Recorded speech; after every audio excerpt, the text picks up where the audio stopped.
Good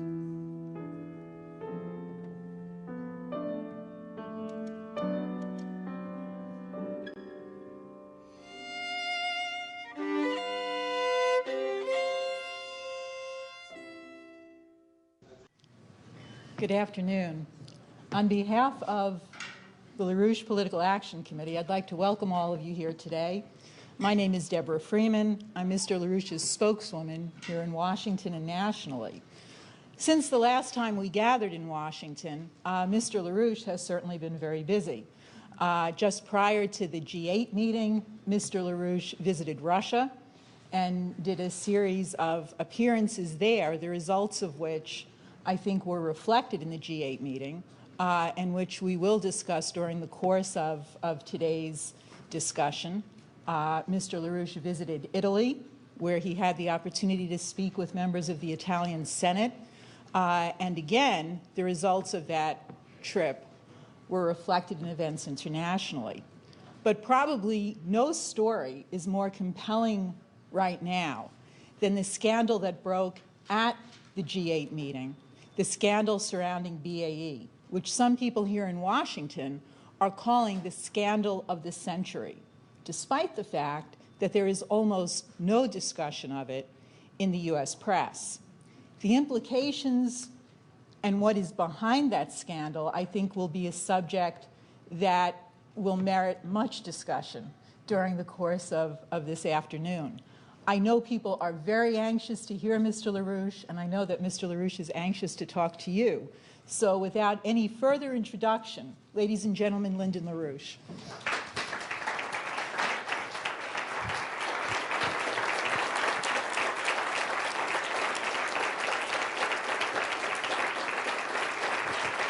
Thank you.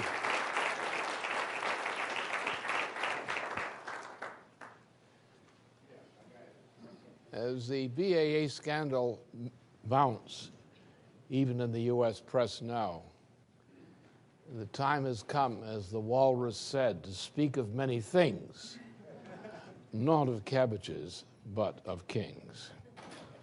What I'm going to do today corresponds to the reality of the occasion, that things which I have said in other locations earlier, as in classes and various programs, will be reflected here, but they have not been presented in this way before an audience of this type, an international audience of this type. So this is going to strain some of you a bit, because we're dealing with areas in which the problems that confront mankind are mankind's acceptance of certain things as being assumably true, almost self-evident, and confining what they think is possible to what they consider to be self-evidently true. And suddenly, what they consider to be self-evidently true is no longer true, and really never was. But its truth has caught up with them. We have come to the end of a period of history. The BAE crisis expresses that, reflects that, does not embody it, but expresses it symptomatically. Now, we've come to the point, therefore, that where people have ordinarily operated, especially in the present generations, on the assumption that some things were self-evident, that you would start from agreement to self-evident things that almost everybody considered educated or influential believed, and that these things would persist and go on forever, more or less. And therefore, we need not worry about the need to make sudden, deep-going changes in current policy. We merely had to adapt to variations in terms of a current trend. It's like the people who believe in the principles of Euclidean geometry. Now, Euclidean geometry was, from the beginning, a farce. In fact, it was a fraud, which many people have considered, had believed ever since. It's like modern Cartesian thinking. Most thinking about economics today among professional economists involves a more or less insane version of Cartesian thinking. That is a mechanistic statistical thinking where you start from certain statistical assumptions and project these out and say, what date is the crash coming, or what date is this going to happen, or what date is that going to happen? And society doesn't function like that. But people believe that. As a matter of fact, the great danger of a financial crash today is that most people in what they call economics believe actually not in economics, they believe in gambling. It's called a financial system. It's a gambling system. And people understanding that, ever since Galileo came up with this idea about gambling as the basis of discovering how markets would work, everyone has tried to get a better statistical system for gambling, like breaking the bank of Monte Carlo or making a killing at Las Vegas, probably one's own. And therefore, these guys who are running the financial world today depend on the assumption that they've got a better system, as they used to have at the racetracks, a better system for handicapping the horses. So it was really handicapped the better in the end, as he found himself on the street without cash and being pursued by his lenders. What you've got today, as was typified in the calamity that occurred in August through October of 1998, was that the bettors now rely upon mathematics. And computers have helped them to do this. They can now bet faster. They can do mathematics faster than ever before, statistics faster than ever before. But they're all trying to find the best system of gambling. And they're all competing to get in on what they believe is the best system of gambling. The result is when all the gamblers come close to the same system of gambling against each other, but they're all gambling according to the same formula, what happens? They all go down together in one big flop. And that is what we saw a forecast of in the events of the LTCM collapse in 1998, was a general collapse of the system based on confidence and competition using the same system as a world system, which doesn't work at all. And they all went bankrupt. And President Clinton and his Secretary of Treasury collaborated with others to organize a bailout to postpone the inevitable collapse of the entire world system, which was implicit in what happened in September, October of 1998. We have never paid the bill for that bailout. We have been bailing things out more and more ever since. And we now have reached the point the system is about to collapse. And the BAE collapse is not the cause of the problem, it is a symptom of the problem. Is that more and more, under a system which was established, a change in the system established with the election of a non-person as a president, George W. Bush Jr., under his chimpanzee keeper, the vice president, that the world was being run more and more by what is behind the BAE. The BAE is actually better known as the British Empire. Some people call it the Brutish Empire. Now, not all the people in England are guilty of this. Many of them, even who they are Brits or who believe in the imperial system or the British Empire or whatever, think that what is being done now by BAE is insane. They think that other things are insane. They know that the idea of the world global warming swindle is a hoax. They know that. They know it's totally unscientific and could not be sold into a society in which science was still known as a subject for most people of that generation. And therefore, not because they are anti-British, but because they know that the system which is being run by the Blair government and its associates in the British system, being run by Blair's friend Cheney and others, that this system is clinically insane. And therefore they object to it. And they raised objections to it, which are registered in the places like the London Guardian, called Guardian Unlimited these days, and the British BBC, and other locations. There was virtual silence on the subject of this as to its substance inside the United States itself. It was only in the past 3 days that there has been any appearance in the major British English-speaking American press of anything, even hinting at what has been the ongoing reality of this Bush administration since before the president was sworn in 2001. The world has been living under a system which is the 9/11 system, which already existed, as I warned, at the beginning of 2001, before President George W. Bush was inaugurated for the first time, where I said, the world system has reached a point that an onrushing collapse of the system is now in process. We cannot determine exactly when or how this will occur, but we know the following things. We know 2 things. Number one, we know that this president and this presidency cannot deal with this crisis. Therefore, we must expect that the entire world will be subjected to the kind of thing we experienced in February of 1933, when Hermann Goering, the man behind the throne, the sort of the Dick Cheney of the Hitler administration, orchestrated the burning of the Reichstag as a terrorist event. And this terrorist event was used on that night or the following day to install Hitler with dictatorial powers, which Hitler never lost until the day he died. And I said then, the danger is that something like this will occur under present trends in the United States, and it did occur. And it was called 9/11. Now, without going into the details of what we know and what we don't know about how 9/11 was orchestrated, we know that the only means by which this kind of thing is orchestrated is found in one location, in a financial complex which is centered in the identity of the BAE.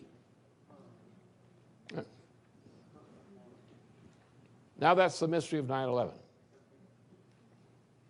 How it was done, the mechanics, that's irrelevant. We'll find out. And everybody in and around government who understands these matters knows that.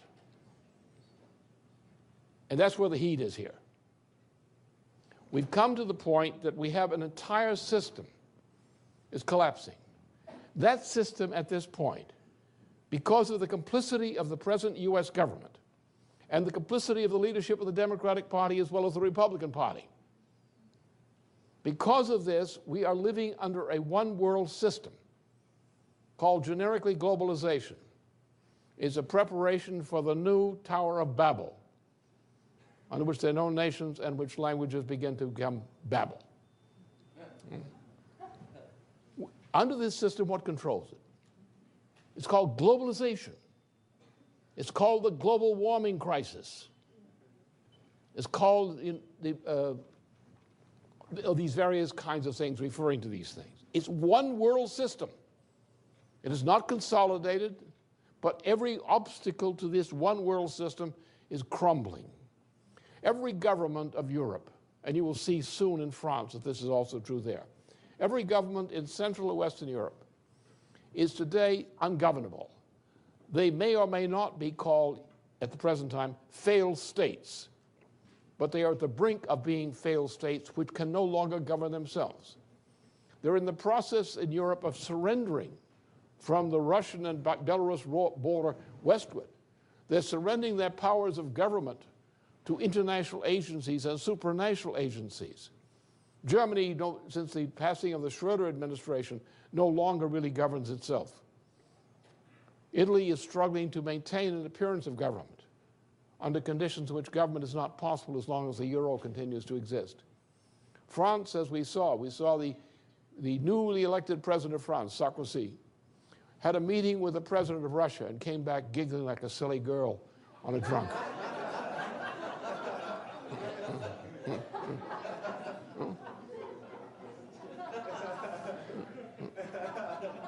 You're in this kind of world.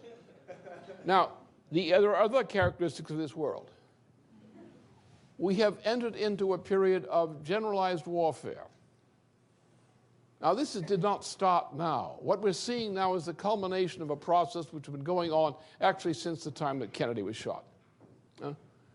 Since the time that Kennedy was shot, there's been a change in world politics, a change in direction of world politics, which was signaled soon by the launching of the U.S. war in Indochina.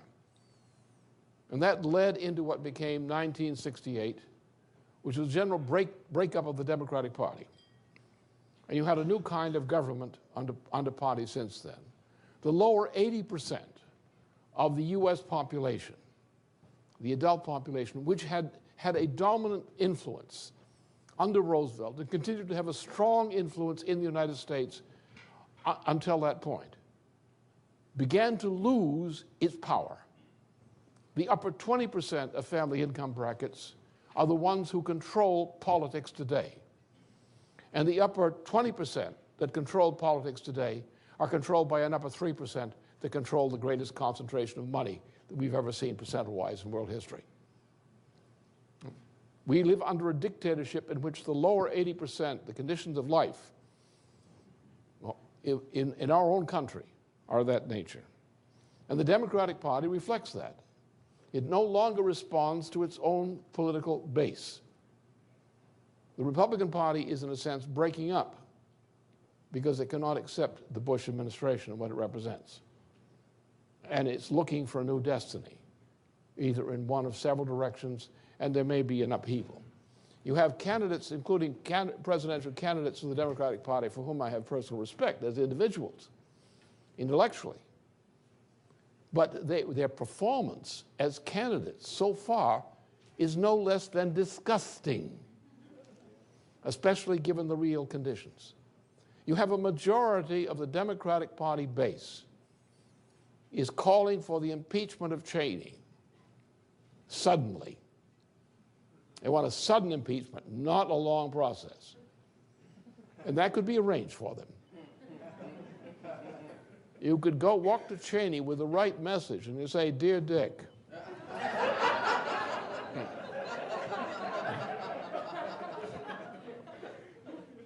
and he goes, will go out with a sour face the next morning and say, "I've decided I have to grow, my potato patch is being neglected. I've got to resign and get back there and take care of those potatoes." It's the way a corporate president usually goes out suddenly, you know. He's suddenly got an urge to get back to the potato patch. And they let him do that. And everybody knew he'd been fired. So a message that he could not refuse would be given to Cheney. He would not be impeached. He wouldn't have to be impeached. He'd resign. And that could be orchestrated if you wish to do that, if the Democratic Party had the guts. But the Democratic Party can't function. Why? Look at all the money that is being spent on the Democratic candidates. Whose money is it? It's your money they don't have. It's fake money. It's hedge fund money. It's borrowing against banks and other institutions to create a massive credit, which is fake credit. It's a promissory note, to go out into the world and say, we're going to buy this, we're going to buy that, we're going to buy that. We're taking over your corporation. Why? We're going to buy your stockholders. And therefore, you can't prevent us from taking over your stockholders. We have a massive money that says we can buy your stockholders. Therefore, we own your corporation. Turn it over, buddy. Turn it over, buddy. They don't have real assets there. These are fake, inflated assets, largely artificial. And they move in as these hedge funds, and they take over. Well, what's the center of this thing? The center of this is the Cayman Islands, the British monarchy's Cayman Islands, and similar locations run by the same organization, the British Empire, in its modern form, which is expressed by BAE. And a few $100 billion, which are associated with BAE-related operations, now become multiplied by these kinds of markets into a gigantic fund which controls and financing many of the operations of the world which controlled. And look at the contributions to the Democratic Party candidates, the Republican candidates for president. Look at the composition of the funding of these candidacies. Look at the funding of the Democratic National Committee. Campaign committee. Who's doing it? George Soros? Well, he's one thing. Nazi Felix Rohatyn, that's another thing. He's normally a Democrat. You know? He's a Pinochet Democrat. He's the guy who was headed up a financial institution which was the backing of the Pinochets taking over and setting up a dictatorship in Chile. And Pinochet was an integral part of BAE and the operation. He was also part of a death squad operation which ran across the southern cone of South America and these kinds of things. So we're in this kind of period. Now, this doesn't start recently.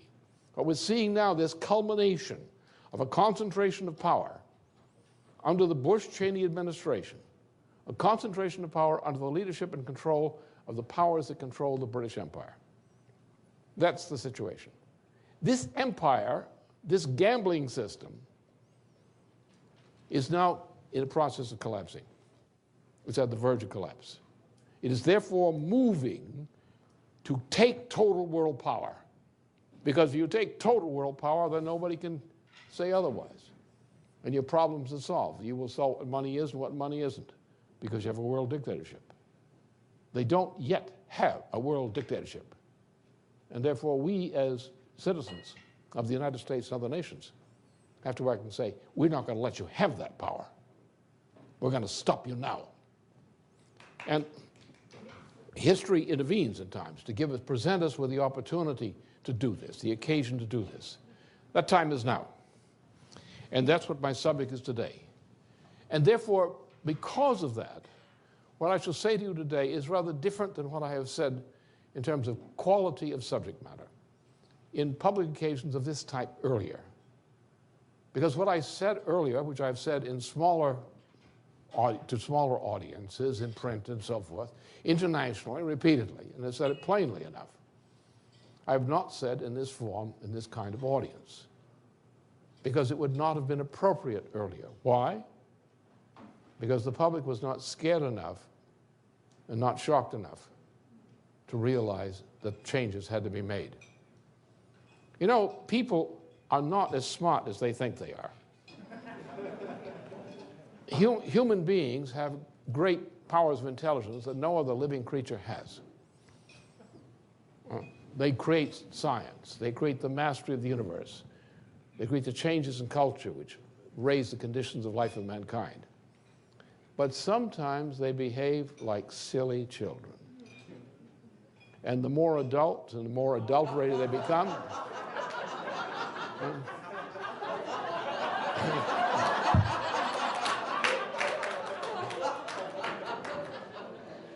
the more perfect their childishness becomes.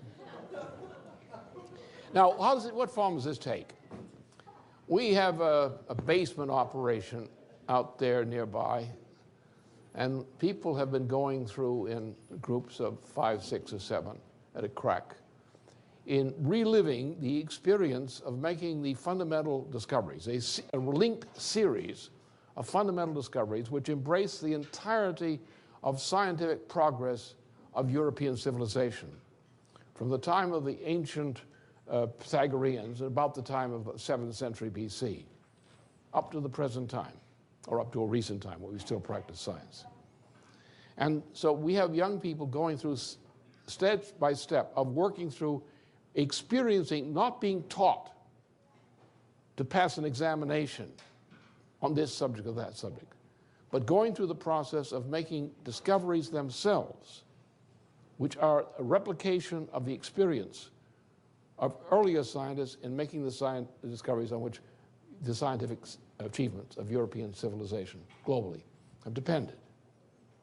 From the time of the Pythagoreans, the time of Solon of Athens, the time of Thales, up to recent times. The achievements of progress of European civilization with fits and starts all along the way, especially those of modern civilization. Now, therefore, in dealing with the difference between man and the monkey, which I'll come back to again as the core of what I'm talking about today, that we have to get beyond the assumption that what we have experienced and what has become generally accepted opinion, or called self-evident rules of behavior of the recent generation or the recent 1 or 2 generations, the idea that this self-evident knowledge, which is taken as self-evident, as common sense among most people in society, this is nonsense. But people believe in it. And they believe that there's no possibility of a course of action which could occur, which would be accepted, would be allowed to occur outside the framework of so-called self-evident truths, which generally broke down to generally accepted current popular opinion. So therefore, when you present them with evidence that the present system itself, the system to which they are accustomed, is in a process of self-destruction and collapse, they say, oh, you're silly, you must be some kind of a nut. What this? Everybody, they will say, everybody knows you're wrong. But it is the system that's wrong, and what everybody knows is what's stupid. Yeah? But as long as people believe that popular opinion, or what passes for popular opinion among the most recent couple of generations, what they get from the textbooks, what they get from the so-called authorities, what they hear from people, people in the know, that this is the boundary condition which determines what is acceptable behavior by the individual or by the group in society. And therefore, people limit their choices of action to what they believe are acceptable premises of action. They don't question the premises themselves, just the same way that foolish people in school accept Euclidean geometry as being science, or Cartesian mechanistic statistical forecasting as science. So until this kind of assumption is called into question, you do not say publicly, in the manner I'm speaking now, that the system is coming down. Because now the time has come, you have to accept the fact, if you're sane, if the system is coming down. And one by one, like 10 pins in a bowling alley, senators and others who 2 weeks ago would have rejected what I was saying now will shudder and say, I'm afraid he might be right. The time has come, the system must change. It is not within the framework of these so-called current traditions or current public opinion that mankind has a future. We're on the verge of a global dark age. Now, the signs of this have been coming at us for a long time. And look at the area of Southwest Asia and some other places, and look at what we call prolonged warfare. All right, Kennedy was killed. He was killed for a reason, and it was not by a lone assassin. It may have been a lone shark, but not a lone assassin.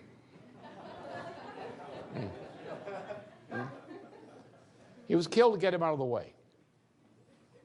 Because what Eisenhower had identified as the military-industrial complex in his outgoing speech address as President of the United States is the process which is the same process we identify in the press today as the BAE phenomenon.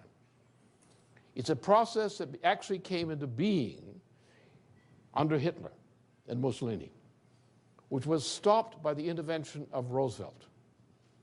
On the day Roosevelt died, or a few days later, when Truman discovered that we had nuclear weapons and decided to drop these nuclear weapons on the civilian populations of 2 cities of a defeated Japan before allowing the surrender to occur, we had entered a new age to which Dwight Eisenhower, as outgoing president, referred to as the military-industrial complex.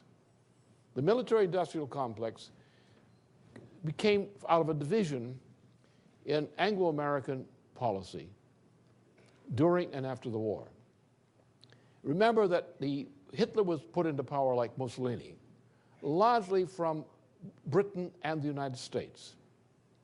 For example, Averell Harriman of Brown Brothers Harriman, together with the head of the Bank of England at that time, was responsible for the sponsorship of making Hitler a dictator of Germany.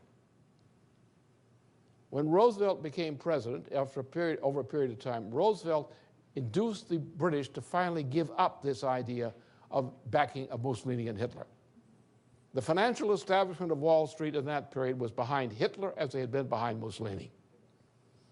And their intentions were exactly in that direction. Their intentions were the same thing as global warming today. It was called then eugenics. Get rid of the excessive people, particularly the ones whose skin color you didn't like.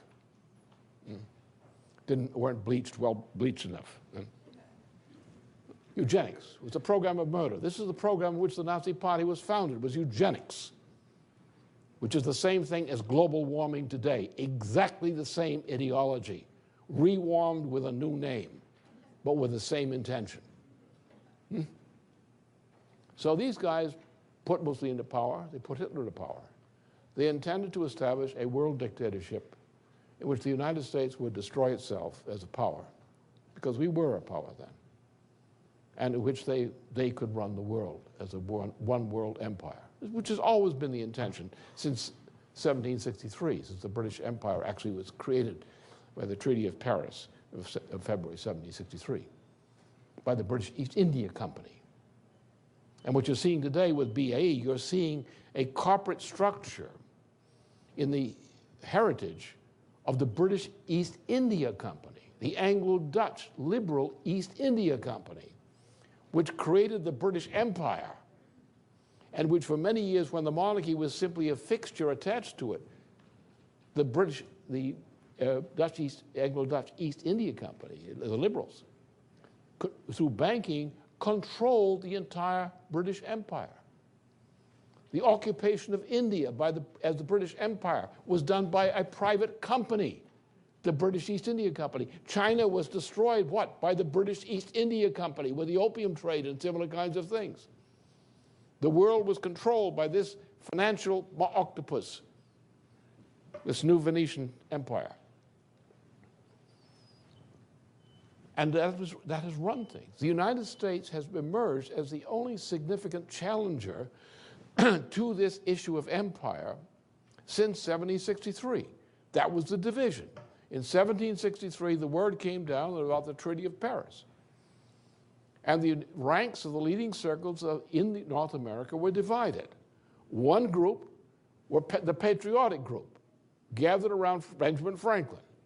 This group created the American Revolution and the American system, whose roots had already been developed inside the Americas before then.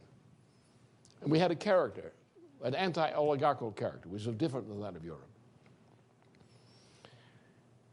And the other faction, which is still the so-called Wall Street faction and similar types today, were the people who joined with the British East India Company against Franklin and Company. And their goal has always been to reabsorb the North America into the British system as a part of the English-speaking system. That's been their purpose. And they have worked from inside the United States to destroy those aspects of our system which are embedded in our Constitution and Declaration of Independence. So therefore, the challenge, the other parts of the world have had importance and do have importance, but it's the challenge between two English-speaking societies, that of the United States as the model republic, and that of the British Empire as the opposition, the Anglo-Dutch liberal opposition. That has been the dominant feature of all of the major wars on this planet since that time. So we now come to a point that the British Empire in that form has consolidated itself to the point that it will either fall now in this form, or in this attempt to impose an empire, or the whole planet will go into a dark age. That's where we stand. So now the time for change is obvious. And remember how this thing happened. For weeks, there was no whisper of this issue inside the press of the United States, the leading press, among the politicians. Members of the Senate had no idea that such a thing was going on, but it had been going on, it was going on. It was a secret behind the end of the Vietnam War. It was the secret behind the great war in the Southwest Asia between Iraq and Iran during the 1980s. It was the first Iraq war, U.S.-Iraq war. It was the Afghanistan occupation, continuing. It is the new Iraq war. It is the spread of war throughout all Southwest Asia. It's all the struggle for the British Empire and the struggle to corrupt the United States and destroy it. Now, what happened? In the history of the United States, when Abraham Lincoln led a fight to defeat the British Confederacy, and the Confederacy was nothing but a tool of the British East India Company interests. When we won that war, we established in the United States a scheme which had been defined by John Quincy Adams when he had been Secretary of State, to define the United States as a continental nation from Atlantic to Pacific, with northern borders, Canada, and southern borders, Mexico. That had been our intention. When Lincoln led the victory over the British and French in the freeing of the United States and of Mexico from this oppression, the United States emerged with a wave of immigration from Europe, with a transcontinental railway system and other developments.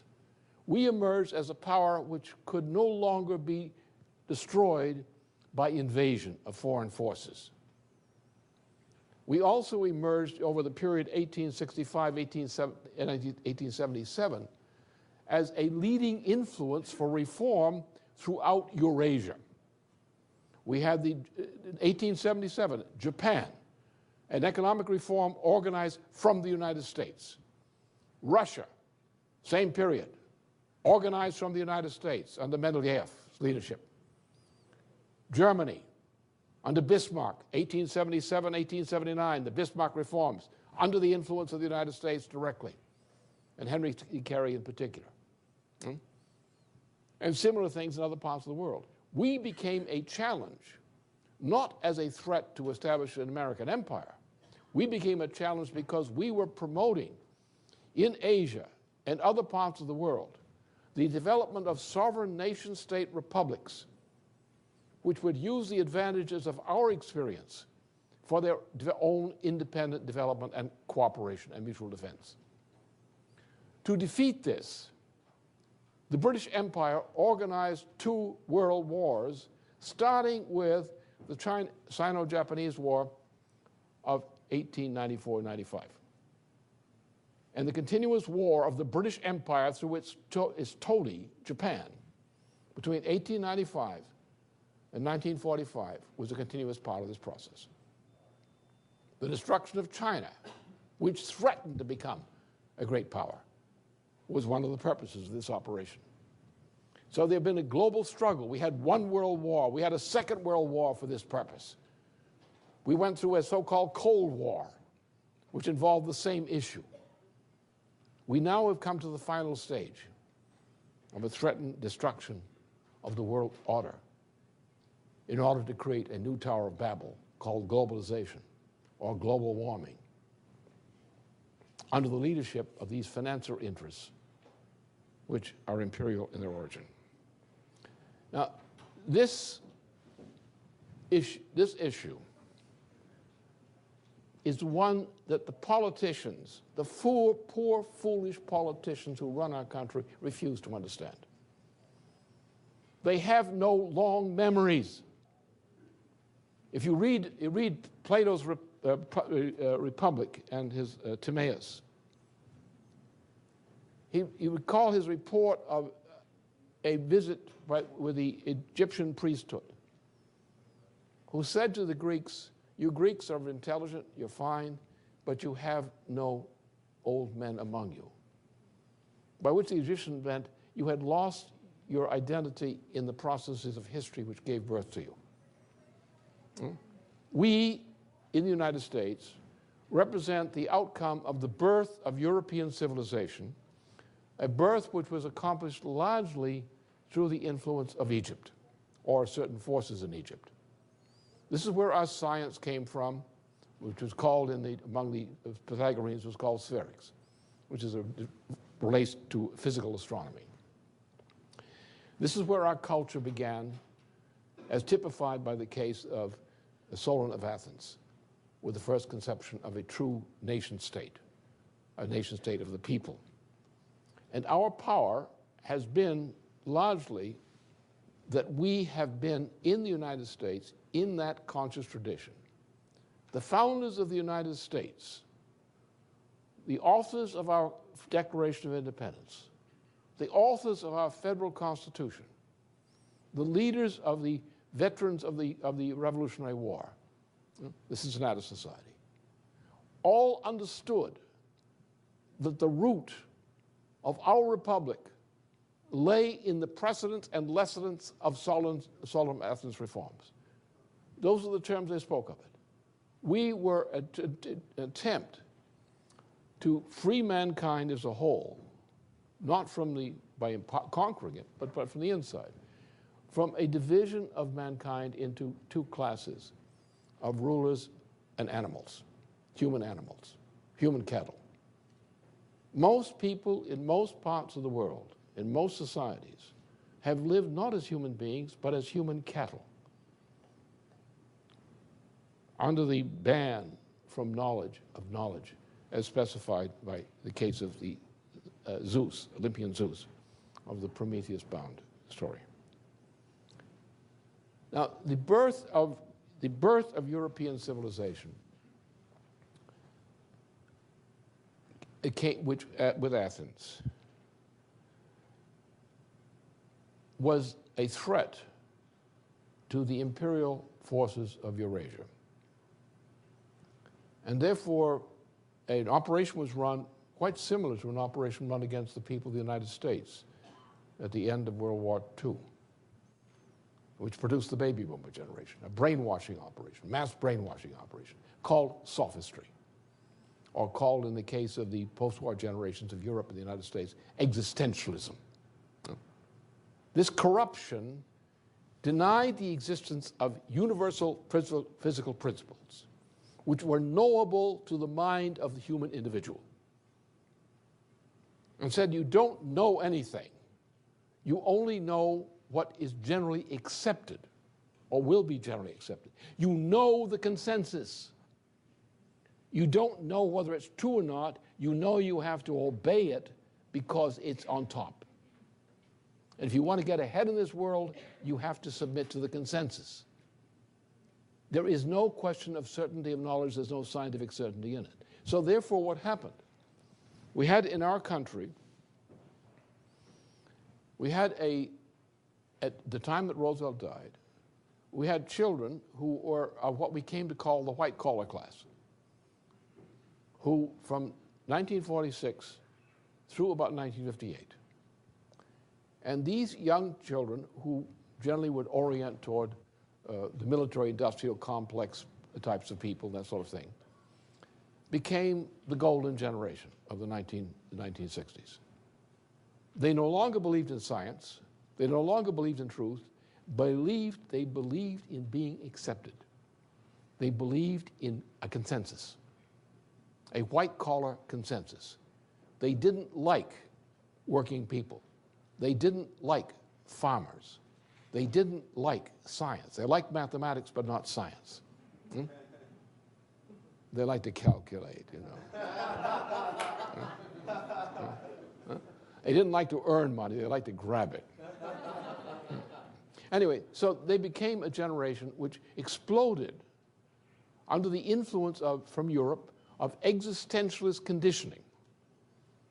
And they exploded in the middle of the 1960s following the assassination of Kennedy, which was a blow of demoralization to the American people at that time. and the following of the assassination of Kennedy by the launching of the Indochina War. This demoralized the American people. You saw the balls of rage rolling in the streets in 1968 in Europe and the Americas and elsewhere.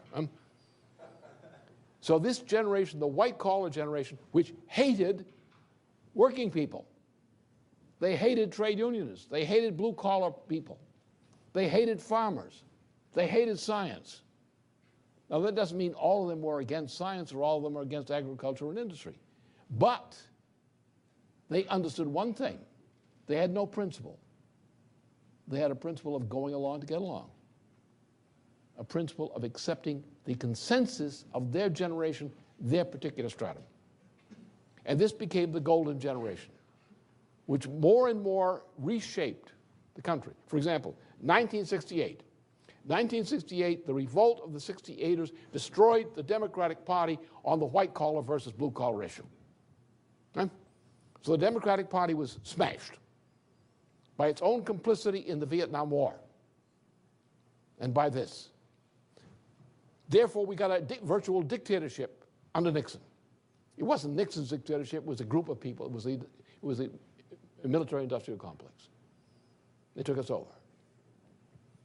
And bit by bit, they destroyed everything. They destroyed agriculture. They destroyed our monetary system on which our strength depended. They destroyed the farmers. They destroyed the industries. They destroyed science.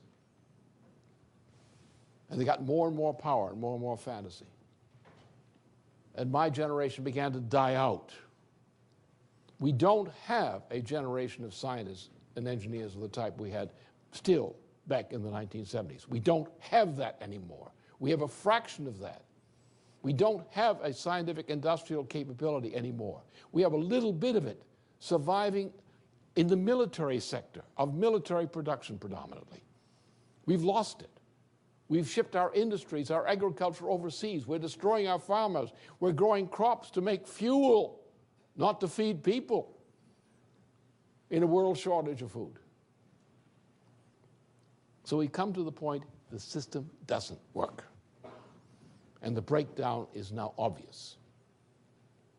And the obvious date, the face of the enemy has exposed itself in the BAE. And the exposure of the BAC has come not from the Americans, it has come largely from the ranks of the British. The same faction in Britain, which opposed the global warming swindle. It's a complete fraud. There's no scientific basis for the global warming. It's all a fraud, hoax. But baby boomers don't know any better. They keep sucking on the bottle. I don't know what to... But a group in England, in Britain, which recognizes that the British Empire itself is sending itself to hell, objected to global warming just as they objected to this operation, this Iraq war and similar kinds of wars, just as they objected to this kind of financial operation, the BAE swindle. So a section in Britain itself, through the BBC, through The Guardian, and to others, made this issue clear. And gradually this thing spread here. We were on top of it, of course, in the beginning, because we knew it. We understood it. But up until about 3 days ago, you could not find any large constituency for what I'm saying now about BAE in the Congress of the United States or in any other part of the United States. You couldn't find it. You had a pall of stupidity and ignorance controlled the minds of the Senate, the House of Representatives, and below. That doesn't mean they're not intelligent people, but they believe in a consensus. They believe in adapting to what they consider popular opinion. They believe in going along to get along. They believe that so-called traditions confine what is allowed and what is not allowed in society, that you have to work within the bounds of those limitations. And I say today, we're going to now have to proceed. Having it been shown that the whole culture we have stinks and is doomed, it's a sinking ship, and don't try to get a better stateroom on the Titanic. simply because some people are leaving it.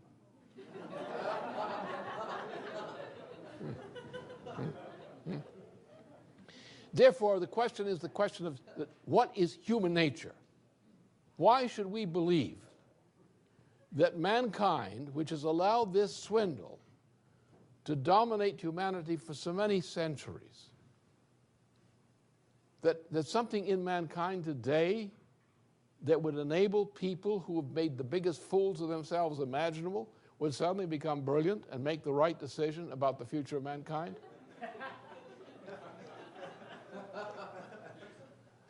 I have to tell you, on this question, I'm an optimist.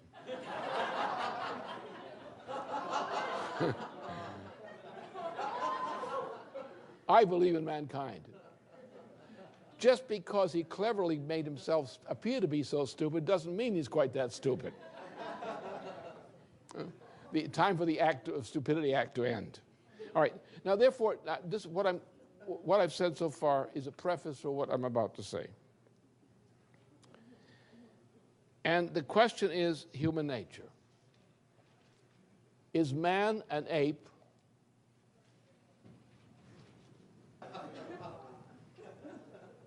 Now, is that man?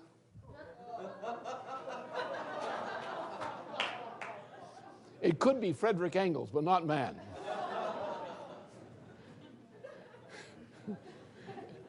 George Bush would give you a good imitation of that.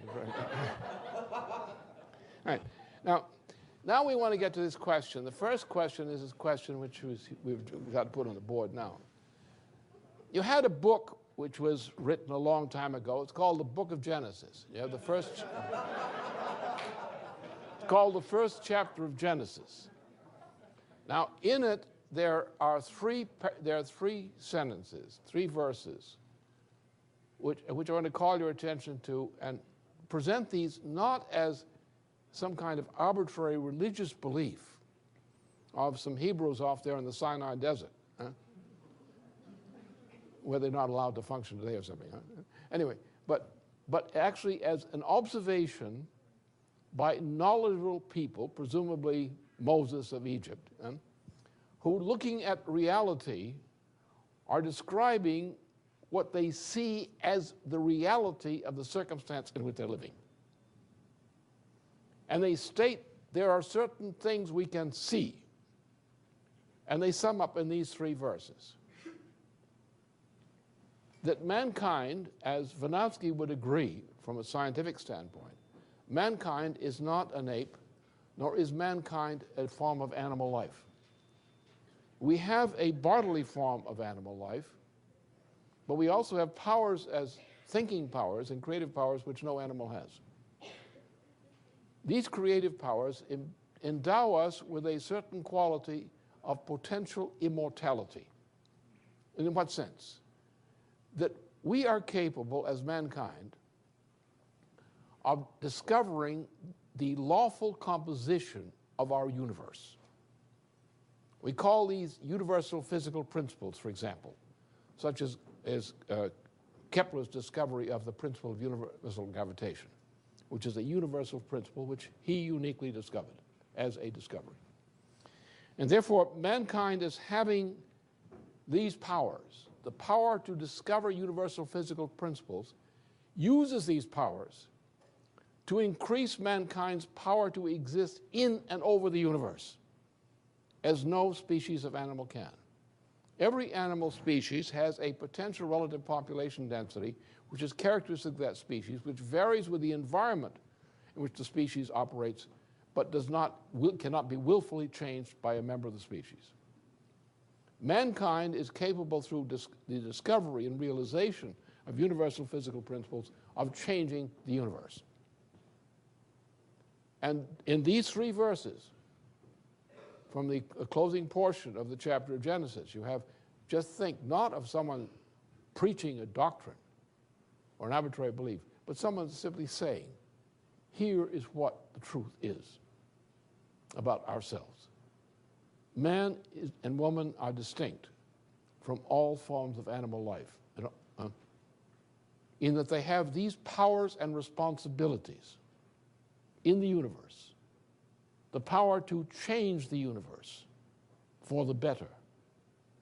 We have a stewardship in the universe, that of mankind.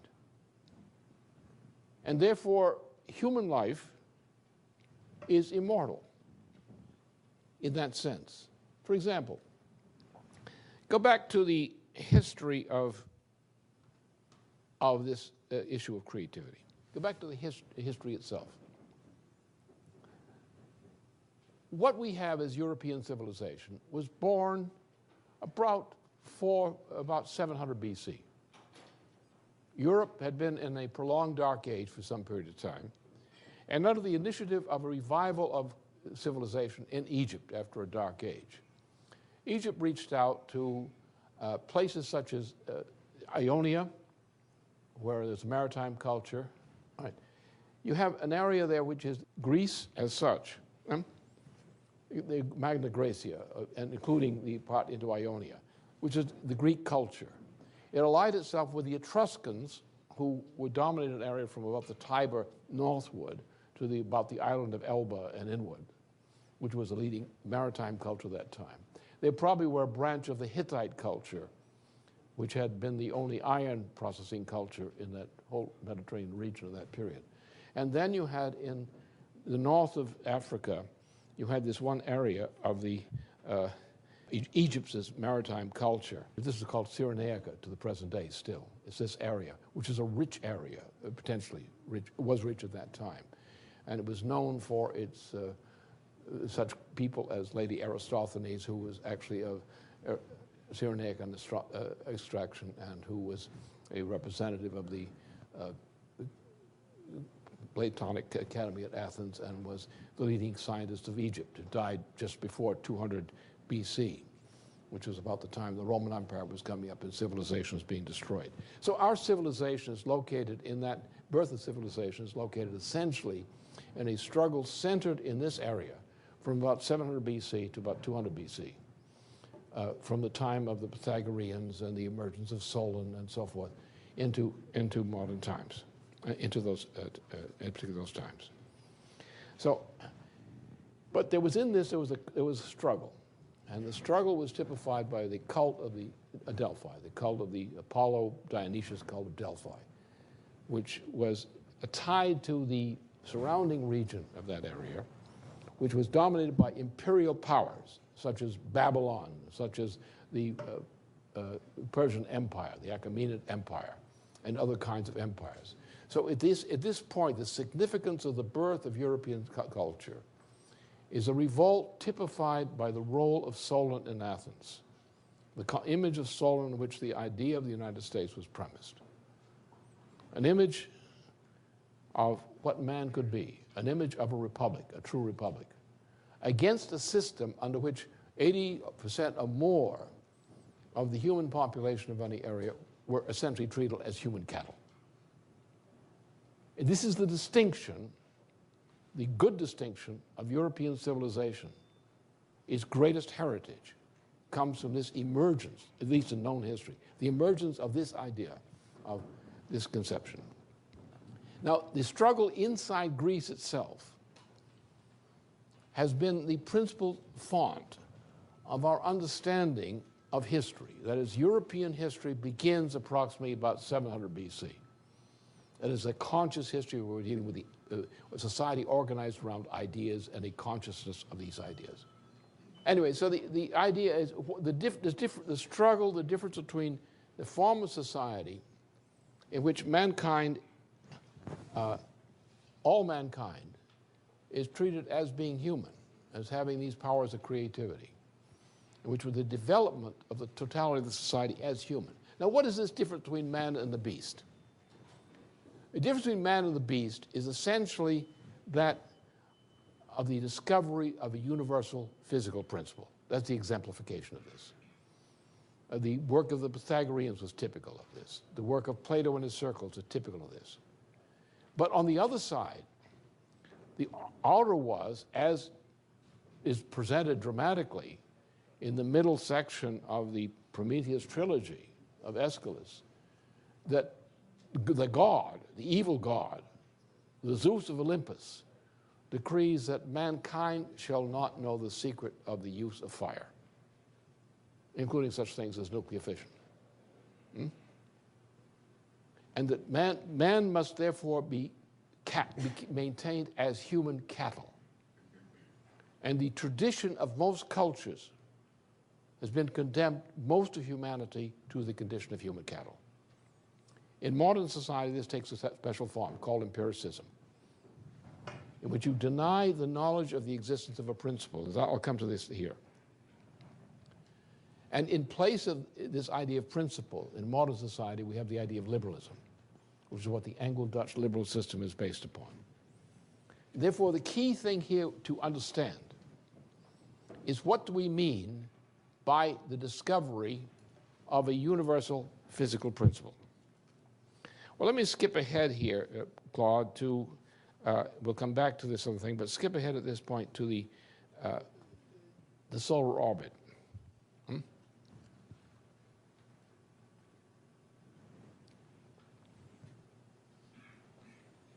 This is the simplest modern example of what we mean by a universal physical principle, which some people in this room understand because they're well educated.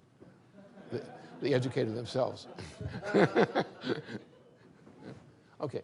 Now, what we're looking at here is an image, and this is an image based on actual data, an image of the Earth's orbiting of the sun.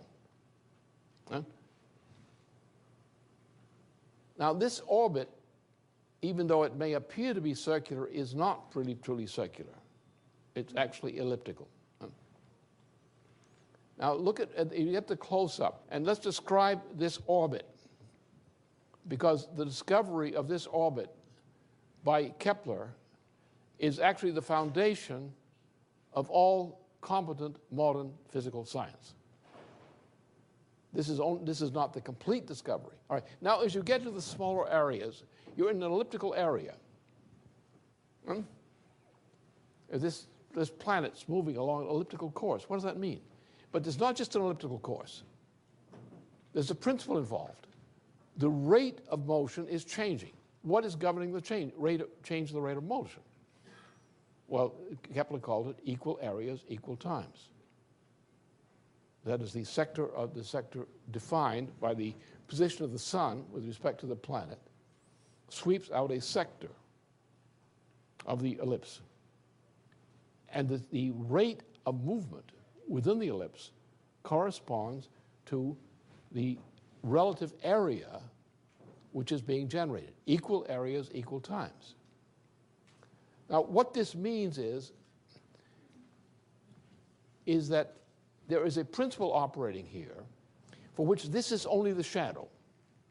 The actual movement of the planet, according to equal area, equal times, is only the shadow of something, of a principle. What is that principle? The principle is what we call an infinitesimal. Now, contrary to idiots, the infinitesimal is not a dot. The infinitesimal is a rate of change in the smallest degree, a rate of change of velocity, angular velocity. So it's a rate of change of the velocity, not a rate of change of a rate of size of a dot. Now, this discovery by Kepler was attributable to a discovery made earlier by a predecessor who he much admired, the founder of modern physical science, Nicholas LaRouches. And Nicholas LaRouches, in an exhaustive study of what the Italians had brought back from Greece, from certain libraries in Greece, demonstrated that Archimedes had made it a great mistake. Archimedes' notion of the construction of the circle by quadrature was false. You could not, by simple successive approximation of getting smaller and smaller intervals, smaller and smaller polygons, you could not approach the truth of the existence of the circle. The existence of the circle involves the same principle as the principle of the sphere. It's a rate of change in the dynamic, in the motive of action. So this discovery is the foundation of all modern physical science. And the implications of this discovery are the basis for modern science. As Einstein said back in the 1950s, is that you take the development of physical science, which begins with the discoveries by Kepler, extends as a continuing process into the work, through the work of Riemann, which is Bernhard Riemann, which is the extent of all modern physical science.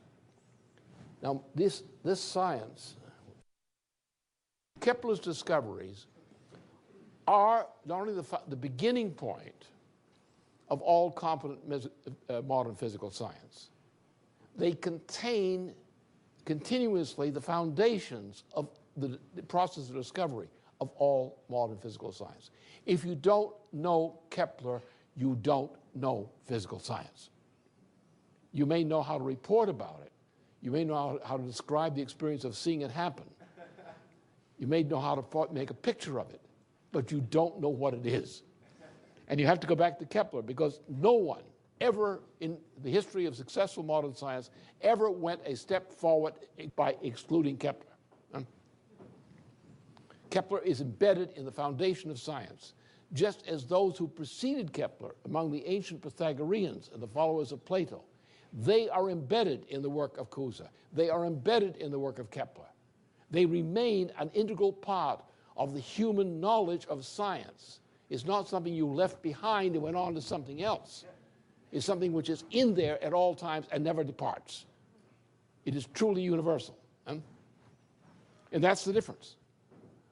So therefore, as Einstein said, you start with Kepler, and there's a continuity of development, unbroken development, from Kepler through the work of Riemann in terms of physical geometry.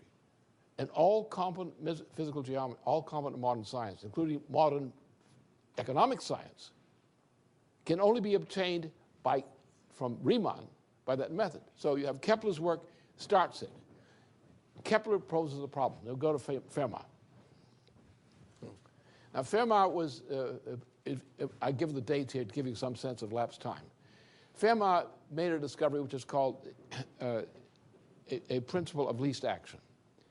And this principle of least action became crucial in shaping the thinking of 17th century physical science.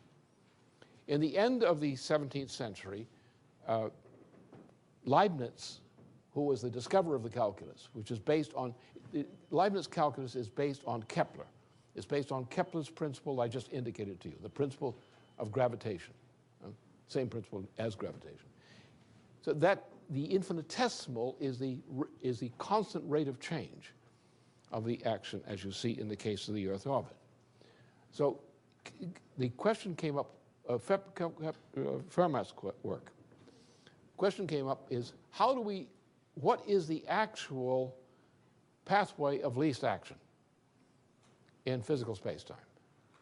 And therefore they came up with another, through the work of Fermat, applied to the challenge posed by Leibniz.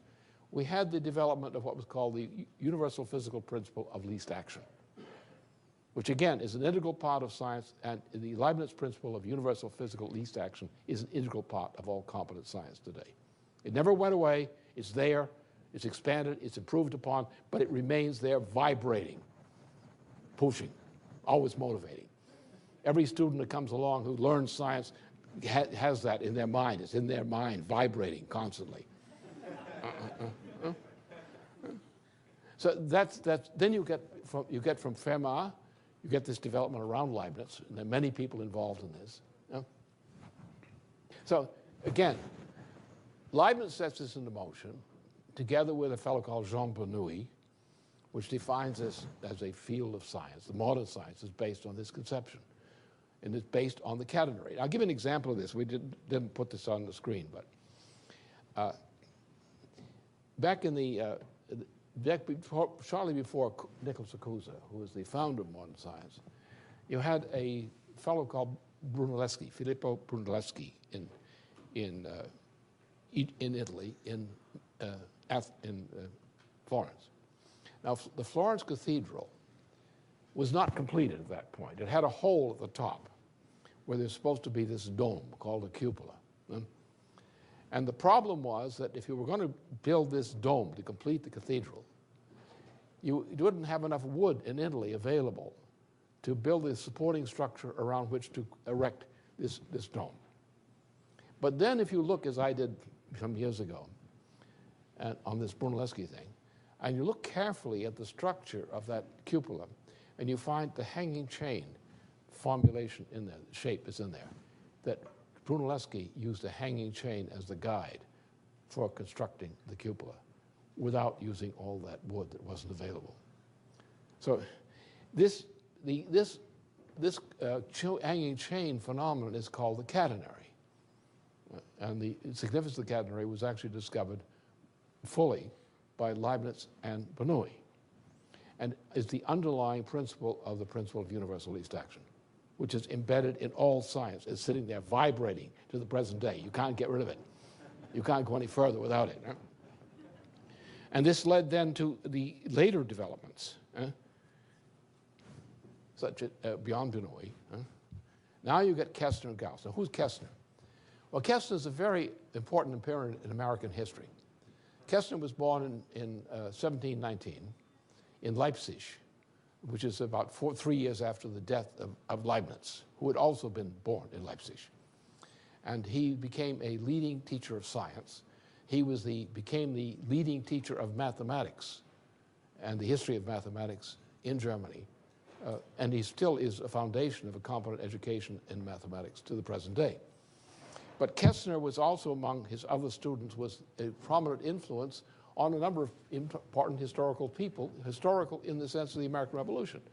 Because in the 1750s and 1760s, there arose a revolt against some disgusting things by two fellows, one Moses Mendelssohn and his friend Gotthold Lessing, who was also a great artist and so forth, and their intervention against corruption in science in the Berlin Academy. This was the foundation for the development of the classical culture in Germany and other countries, spreading into other countries, in the late 18th century. And Kestner was the guy who inspired this. Shakespeare was revived, actually in German, from ruin by Kestner, who got his young friends to proceed in organizing around this. And we have Shakespeare today because of Kestner. Kestner was the first proponent in modern science of an explicit anti-Euclidean geometry, for example. He died in 1800. And he was the inspirer, one of the key inspirers of Gauss. And to understand, you don't understand Gauss's work unless you understand the work of Kestner, for various reasons that some people working in the basement now are beginning to understand. So then you have the next case. You go beyond. Gauss is the basis for the conception of modern science. And the question that Gauss posed in this issue of dealing with the asteroid problem was the idiot in science will write a formula and tell you this formula is responsible for this particular trajectory of phenomena in physical science. But that's not true. In no science is that true. In so-called mathematical science, or based on mathematics, it's assumed that the form that you can describe mathematically is the cause of its existence. Whereas in point of fact, as in the case of Gauss, who posed the same question, which had been posed in a different way earlier by others, the question is, you have a trajectory, a planetary trajectory, what moves it? Don't assume that the description of the pathway it takes when moved is the cause of that motion. What moves it? And the secret for how the trajectory is determined by that which moves it. And this leads to some wonderful things, which I won't go into here, but which we're doing down in the basement. If you ever get lucky and get promoted into the basement, you will find out about such things. I won't tell you. I don't tell people secrets in the basement. I mean, maybe a few here, there, but they find out for themselves. But it's a magic basement. If you get in that basement, and you work hard, the discovery will overwhelm you. Right. Now, this leads to again, the completion of what Einstein described as the phase of all modern science. This is the 1950s. Einstein. What is it? Riemann. What Riemann did was to free you from the Democratic Party leadership.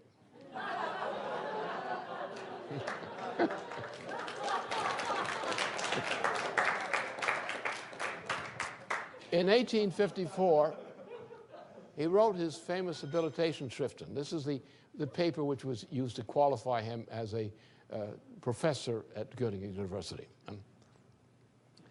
And in this paper, he opens up and he eliminated all assumptions, axioms, and postulates from geometry. And says that only physical experimental evidence can define the way the universe is organized, the physical universe is organized. And thus, which is what I do, is my work in this. Now, what's the point here? The point is the same thing as Gauss, motive. Don't tell me that a mathematical pattern has determined a mathematical pattern. I don't promote masturbation. What has motivated that particular form of existence, that expression of existence? Therefore, it comes down to this, that science, instead of being a conception of a predetermined set of principles, generally so-called self-evident principles, which define the universe as a Cartesian model does, or most economists do. You have to say, what is the principle that motivates a pattern of action? What's the principle? And therefore, you define the universe as Einstein does, and as Riemann does implicitly, as composed of principles, universal principles. What does that mean?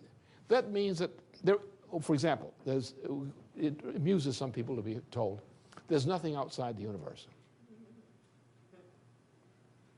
There is no bound, nor does the universe have a boundary which defines its limit. The universe is the expression of the motivations which generate the forms of existence we experience in the universe. And therefore, knowledge of principles is the derivative. Now, what does this mean again in turn? What does this say about man? Only mankind, among living creatures, can discover a universal physical principle.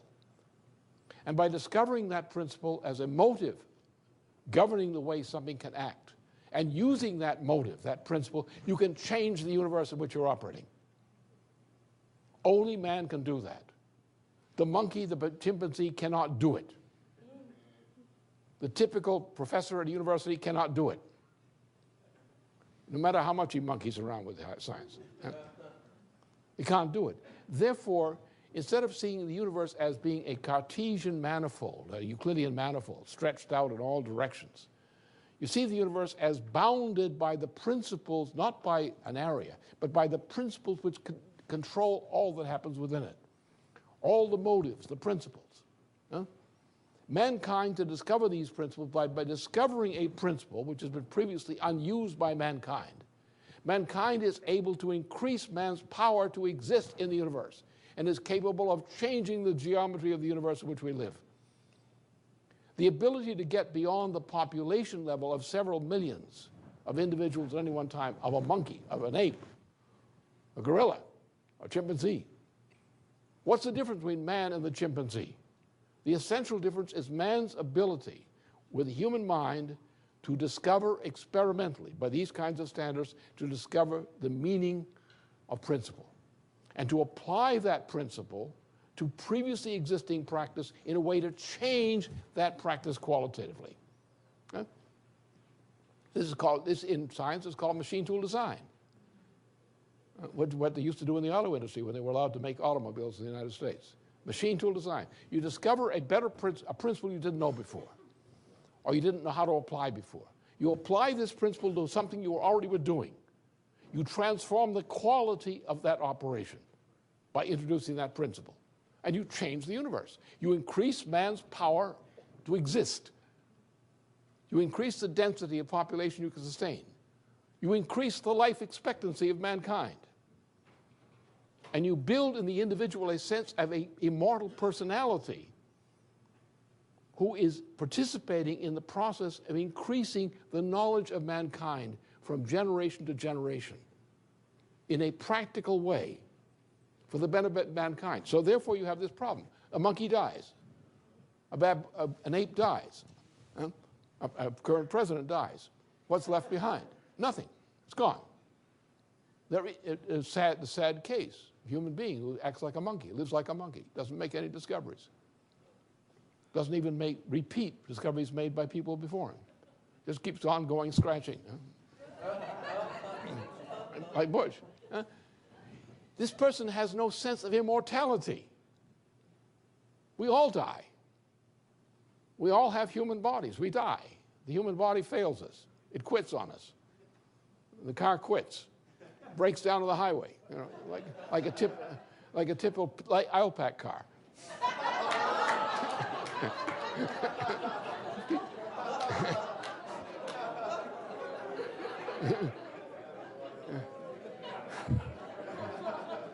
But the immortal occupant of the car lives on.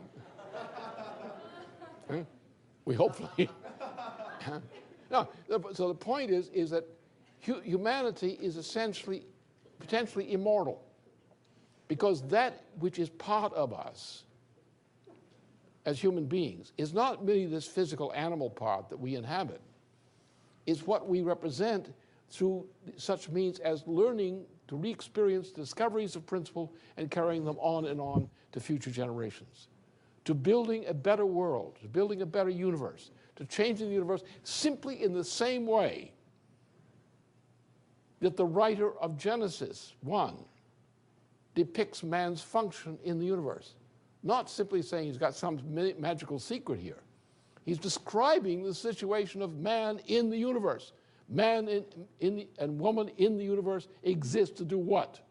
They have a mission. They have a responsibility. This is our mission. We have to make the universe better. We are the servants of the Creator in making the universe better. Huh? And how do we do that? By making discoveries which are called principles of discovery. The principles themselves. And by mastering these principles, we increase man's power to solve problems. And we live in those future generations which take what we contribute. And it's alive in them. The work of Plato, the work of Plato in particular, is alive in Cusa. Cusa is alive in Kepler. Similarly, Leibniz is alive in Cusa and in Kepler. Riemann is alive in all of these people. Those who've done the great works of mankind, who've passed on what their lives have contributed to human knowledge and human knowledge for practice, live on. In former times, we had an approximation of this. People would just go by the book of Genesis, for example, or something like that, and say, what are we living for? We're going to die. Or we're living for, like immigrants and coming into the United States, we're living for our children. We're living for our grandchildren. We're making a society for our children, our grandchildren. We're making a better life for our children and grandchildren. And this goes on not merely for 2 or 3 generations, which is typical in our experience. This goes on for thousands of years. Look at the Great Pyramid of Giza. It was built when? Somewhere about 2600 or 2650 550 BC. Wow, that's a pretty long time ago, isn't it? 7,000 years ago, 4,700 years ago. How many generations is that? Huh? What about the discoveries that preceded the building, the possibility of the building of this Pyramid of Giza, in terms of the knowledge expressed? What about the generation before? Aren't they alive? Isn't there effect of their living alive in us today? So therefore, we had a sense of immortality in the sense that we were making the universe better for generations to come, and that we express our immortality in living on in the benefits which we pass on to those who follow. This was our sense of identity, our sense of citizenship. What happened is the baby boomer generation has lost that. They don't believe in their children. They don't believe in principles. They believe in what they call common sense or generally accepted ideas. They believe in get along, go along to get along. They aren't motivated by a sense of immortality. The idea of a soldier who dies in battle for the sake of his nation. It's real, as opposed to a stone killer who just goes out and kills for no purpose whatsoever, but just because he's told to do so. This sense of immortality, the sense of the individual mind as a creative mind, different than the beast, different than the chimpanzee. The sense of an obligation to do something with your life which is a benefit and realized in future generations. To maintain that which has been accomplished, to keep it alive, and to build upon it. That's what's been missing in our society. And the contrary is implicitly the principle of slavery. The enemy of mankind has been a sense of slavery. The sense of slavery which you can read in the Prometheus Bound of Aeschylus. Mankind is forbidden to know how to discover or use nuclear fission power. Fire. That turns man into a beast. The discovery of universal physical principles which improve man's power in the universe and solve problems of the universe, medical discoveries, other kinds of discoveries. These are expressions of immortality. These are expressions of citizenship. A citizen is not simply a member of a club. A citizen is a person who participates in a society, who's an integral part of the society, who's contributing to that society, and who anticipates benefits for future generations. People struggled against slavery in this country. What's the meaning of their lives? The meaning of the slave is the struggle against slavery and the realization of the success in defeating that oppression and continuing that process for a quality of education and life, which that corresponds to. That is citizenship. That's the meaning of the preamble of the Constitution. That's the meaning of the Declaration of Independence, taking it from Leibniz, the concept of the happiness of humanity in future generations. And so that is what happened. We have lost that motive. We live on a planet, it's not a question of how to make a better society. We live on a planet of over 6.5 billion people. Many of these people are living in absolute misery. This is not acceptable to us. This may be not our country, but it's not acceptable to us that they live in misery. We have to change the planet, we have to change the organization of the planet so they no longer live in misery. They're no longer compelled to live in misery. More important, we don't want to merely help them like do-gooders. We must empower them to have a sense of their own immortality, their own importance in their society. Do you know how many people live and die with no real sense of human worth, or a sense of human worth denied to them as a form of expression? Does it not bother you that a human being is not able to be a human being, to sense what it is to be a human being? Can you sleep easily at night if someone in some other part of Asia or Africa does not have the right to a sense of a human life? Is that not a mission? Are there not many kinds of missions of that type which inspire people to adopt these missions as professions? And that's what we've lost. We lost it in the United States with the baby boom generation because the poor fellows were brainwashed into this utopian existentialist kind of culture. Now that brings us to some concluding points. Key thing, of course, is to recognize this is the problem. We've come to the point, we've been a society of fools. We are travelers on a ship of fools called convention, called conventional belief, called our way of life. A ship of fools. Guys struggling to get a better stateroom on the Titanic while it's sinking. Yeah? And therefore, the key thing we have done, we have allowed our people to become degenerate, as you can see on almost any television exhibit, or you can see it by internet if you want to. We've allowed that to happen. We've lost a sense of life. We've lost a sense of a purpose in life which is not mortal, but a sense of that which is transcendental. That good we do, if it's well conceived, lives on after us. And the purpose of life is to ensure that that happens. And to ensure that others have the right to live that kind of life. And that's what's denied. It's denied by an existentialist form of corruption which has destroyed the United States from the inside. Now, since we are at the point that everything that people thought they had in this society is about to be taken away from them by the circumstances typified by the BAE. You have an existential question. Do you want to die as a pig or live as a man? And that's what politics must be today.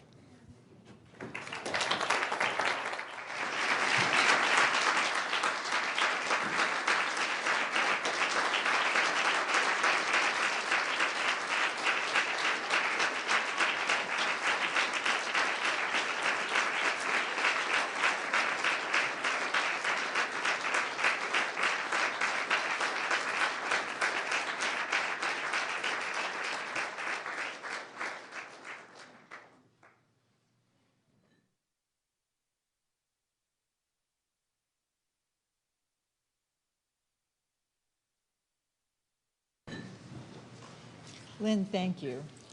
As is our general procedure, for people in the audience who have questions, Matthew Ogden and his staff are giving out index cards. You have a choice of how to do this. You can either just identify yourself and identify what you'd like to ask Lynn, or you can actually write out the question and I will read it. If you're listening via the internet, you can submit your question and I will get to as many questions as possible. And we already have a number of questions that came in during the course of the presentation.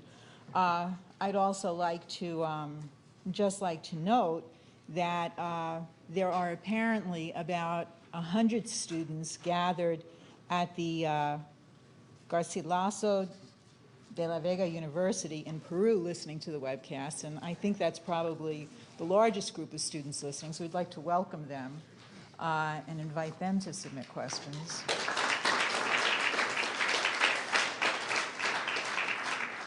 There are, in fact, smaller gatherings listening all over the world and also here in Washington. Lynn, the first question that we have comes from, actually it comes from someone who currently resides in New York. And his question has to do with the current situation vis-a-vis Russia. He says, Mr. LaRouche, there are two starkly different views of Vladimir Putin currently circulating in the United States. One views him as a world leader who is seeking a framework both for his country and for the planet during the 21st century. The other paints him as a ruthless man who eliminates internal opposition via methods he learned during his days in the KGB and who rattles a saber internationally. Could you please, as best as you can in a public forum, share your view of Mr. Putin, especially from the standpoint of your proposal for a four-nation agreement? Well, Vladimir Putin is probably the most intelligent member of his own government. And he has, in a sense, transformed Russia from the condition it was in under Yeltsin, which is the same thing practically as Al Gore. Yeltsin was the Al Gore of Russia in more ways than one, and quite literally, as a matter of fact. He shared in some of Al Gore's corruption was used to bring Yeltsin to power. But Putin is a man who's caught in a situation which most people don't think about these things. Certainly George W. Bush doesn't think about these things. But he's caught in a position where he sees his function as existential.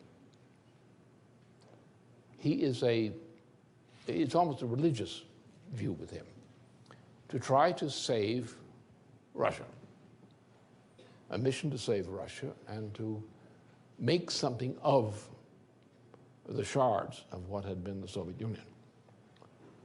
That's his motive. I've seen no malice with him. The usual charges coming from Britain are just simply gossip repeated. He's Russian, and he reflects Russian history and Russian methods and Russian culture. And some of it you might not like. But that's not the issue. The issue is Putin a prospective partner of the United States in an effort to save the planet as a whole? The answer is he is. No? That's simple. And most of the stuff that's said against him is nonsense. To say that Russian culture is a rough culture to deal with, particularly with its history, yeah, absolutely. So what? I can tell you some things about U.S. culture right now. You want to talk about tyranny and abuse of citizens and robbery, let's talk about real estate prices. Let's talk about financial conditions of our citizens. Let's talk about health care and the worsening of health care. Let's talk about the fact that the fabulously rich and super rich are sucking the blood of the poor. And the poor are increasing greatly in numbers at all times by the munificence and spreading this crap by the very rich. You have a guy who's worthless who goes out and gets a golden parachute of $1 billion or something like that? It's the kind of society we're living in, where people are starving to death, and people are getting hundreds of millions of dollars in golden parachutes for destroying society, for destroying your medical care, for destroying your hospital, for robbing your grandparents. Huh? Yeah, sure, we got a lot of problems. The world has problems. The question is always starts not from what's bad. You have to say, what's the chances of curing it? All right, now what's Putin's role?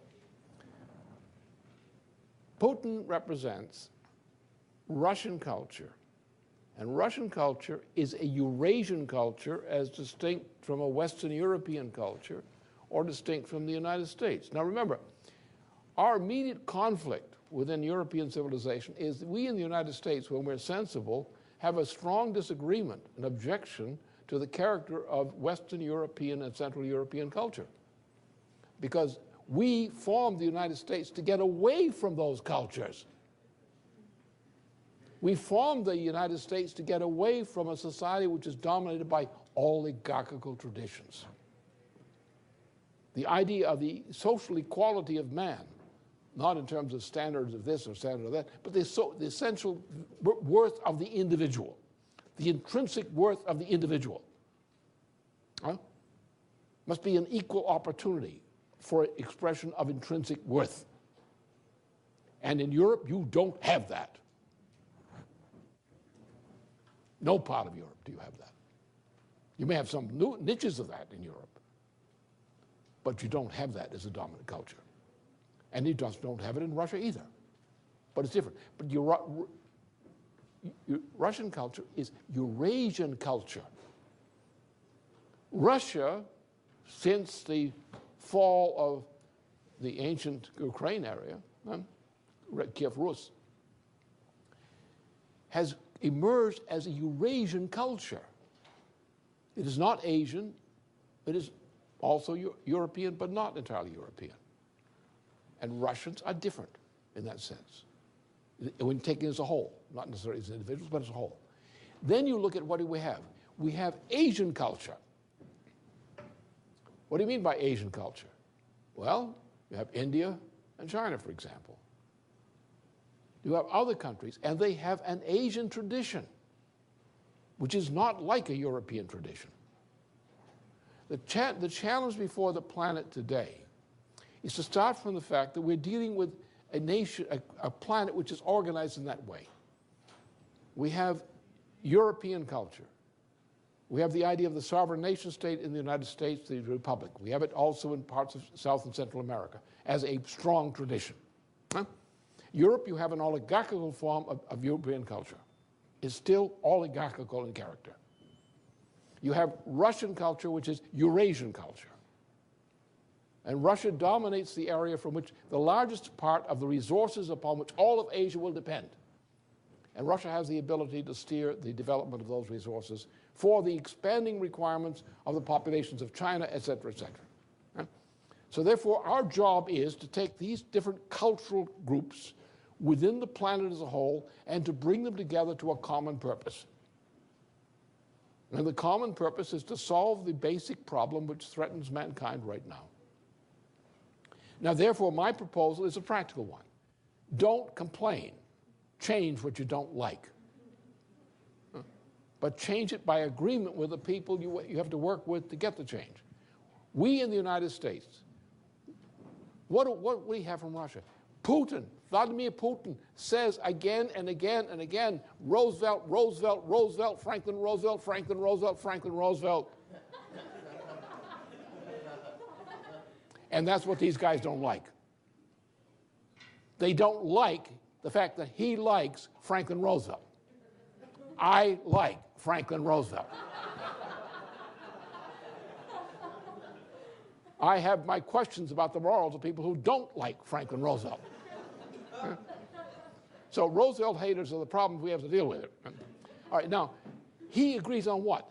That the United States, as a European civilization, which we are, Russia, which is a Eurasian civilization, must cooperate with leading nations which are Asian culture situations in order to create a unity of the planet which includes dealing with the problems of Africa. What's wrong with that? In other words, we adopt, instead of saying we're going to set up some system, some code, say we have a mission orientation, that the planet requires that the most powerful nations of the world unite to sponsor a mission for humanity for generations to come. And that's what's good about Putin. He's willing to do that. Anybody who is human, who is president of the United States, we have to get a human being in there in the presidential office soon. I don't think we can wait for the next election. Must adopt that mission and say, yes, you're right, Putin. Franklin Roosevelt, you're right. We have to unite with China and India as co-sponsoring leading powers of the planet to create a table at which the other parts of the planet can assemble to take over the United Nations and to reform the United Nations in such ways that we can eliminate, by agreement, eliminate some of the worst evils which are running the world today and create a system of cooperation among perfectly sovereign nation states in which the dignity of the individual nation state is guaranteed, and which also is dedicated to solve together certain common ends for future generations of all mankind. One thing is we need to have power so that we have fresh water for people to drink. And without nuclear fission, we can't have that water, that power. We need to develop the raw materials of the planet in such a form that we can supply the needs of more than 6.5 billion people on this planet and those who are coming after them. We need these kinds of things. We need the development of the intellectual power of the individual. We need educational systems and child-rearing protection and so forth, which give us a greater quality of mankind in all nations. These are understandable objectives. And if we take these objectives as our standard of behavior, rather than some arbitrary code, and say that what contributes to this is good and what doesn't contribute to this is not so good, and we're going to cooperate to these ends, what better is there? There is no better. The idea of regime change is tyranny, is dictatorship. No, there's Putin. I may have quarrels with Putin on many things, but the essential thing is we've got to bring the nations of this planet together in a system which deals with these problems. Putin is prepared to make that commitment. China, I know, will make that commitment. India in its own way. Other nations will join. But without an initiative from the United States in that direction, it won't happen. So don't worry about Russia. Worry about the United States. Because if we had the right president in the White House right now, we would get that deal right now.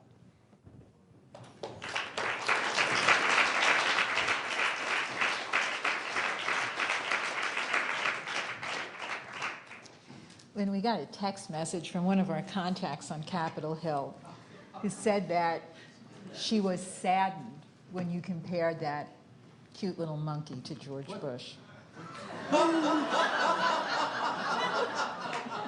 We got a text message from one of our contacts on Capitol Hill who said she was saddened when you compared that cute little monkey to George Bush.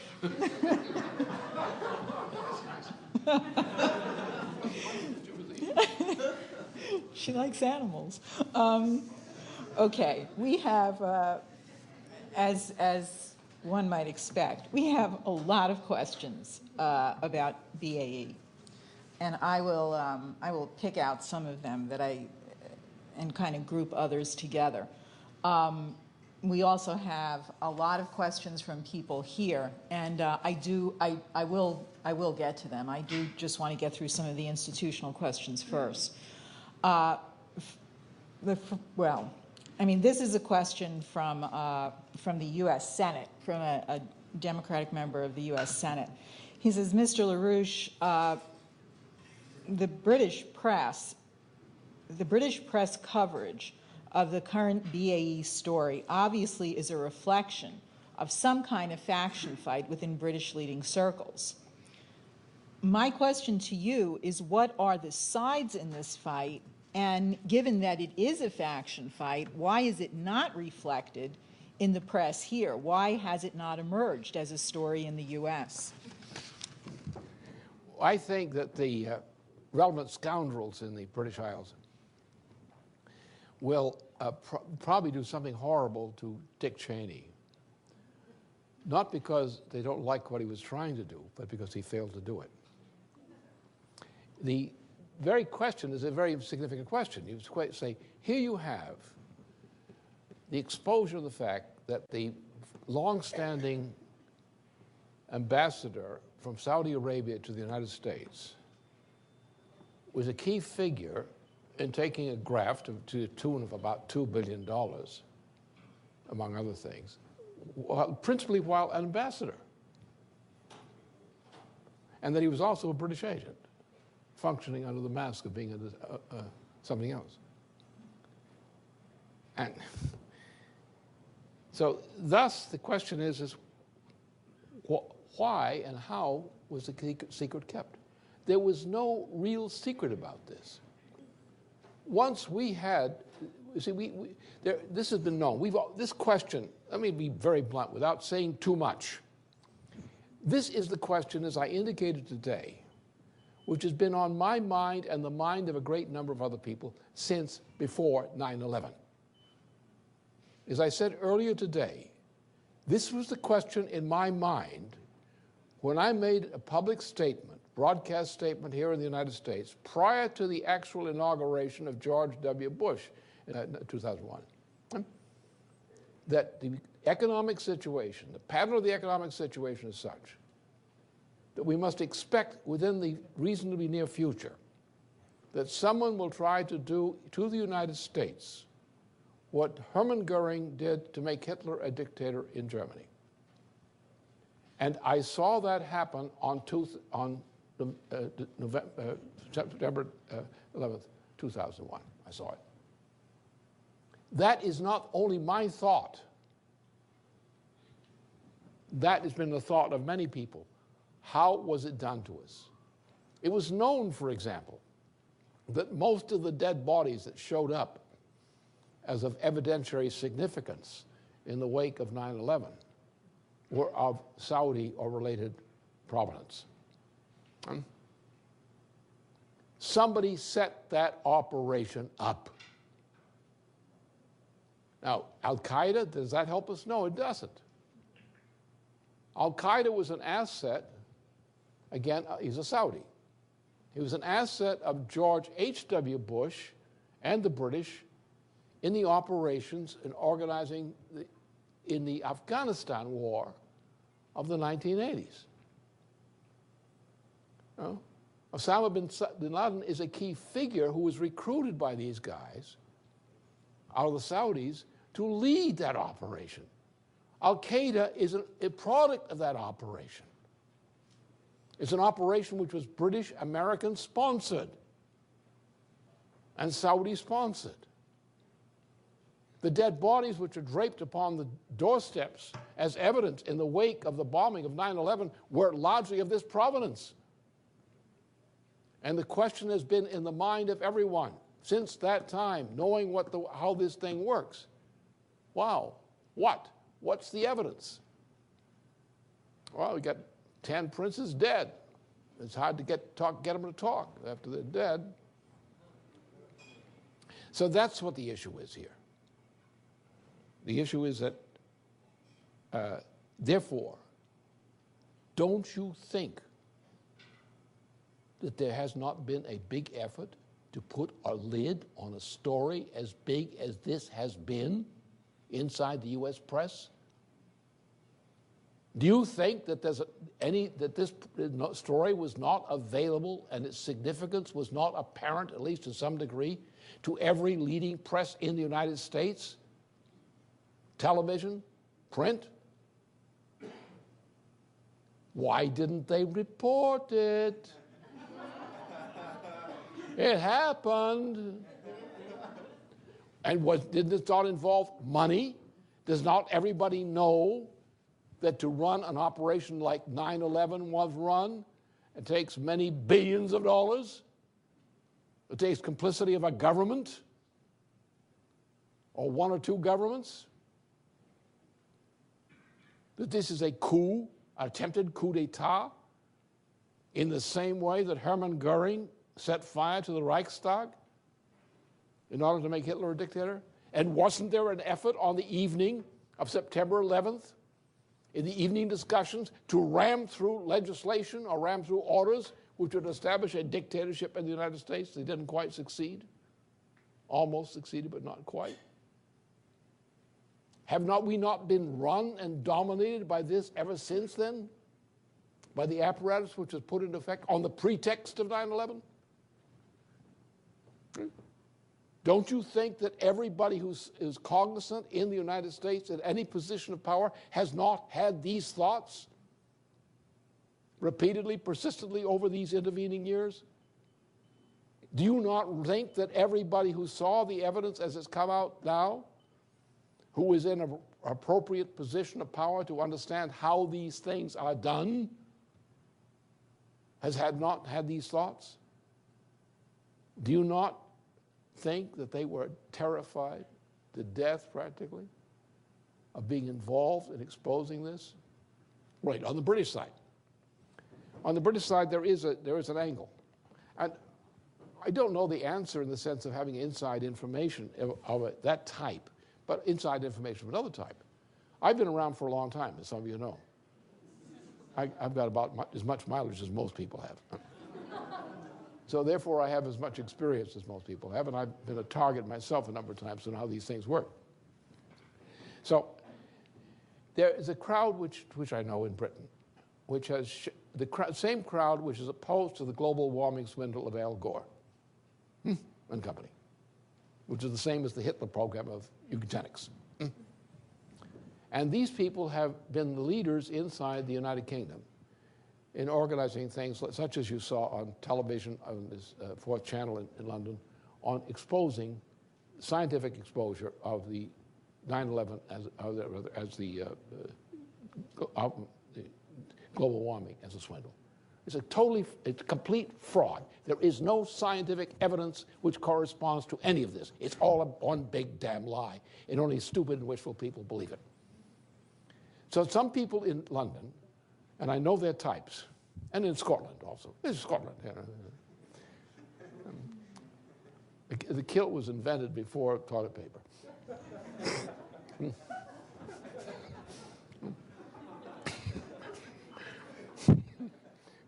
The Scots are very practical people, you know.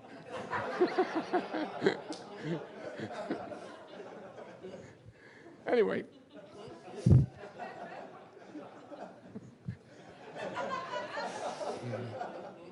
Anyway, so what they're practical in the sense that they're practical people in the sense that they are British, and they're patriotically British. But they also consider, is this a good idea? Or is this a lousy idea? Or is this a terrible thing to do that we shouldn't do? Is this in the interests of our nation, such as it is? And their answer is no. Now, it's very clear. People who oppose this BAE thing in Britain are very clear. And it's generally the same, overlaps the same people. Against the BAE swindle, against this stuff, and against the global warming swindle. The same people. And the concern is they think about the future, because obviously anybody in the United States who says global warming is, they're not thinking about the future of the United States. Because if you do the things that are proposed under the global swindle, global warming thing, you're going to destroy the United States. You're going to destroy the planet. You're going to cause more death than the planet has ever seen before. And you're coming up with that as a political idea? The kind of idea you'd come from only people like Al Gore. It's a gory idea.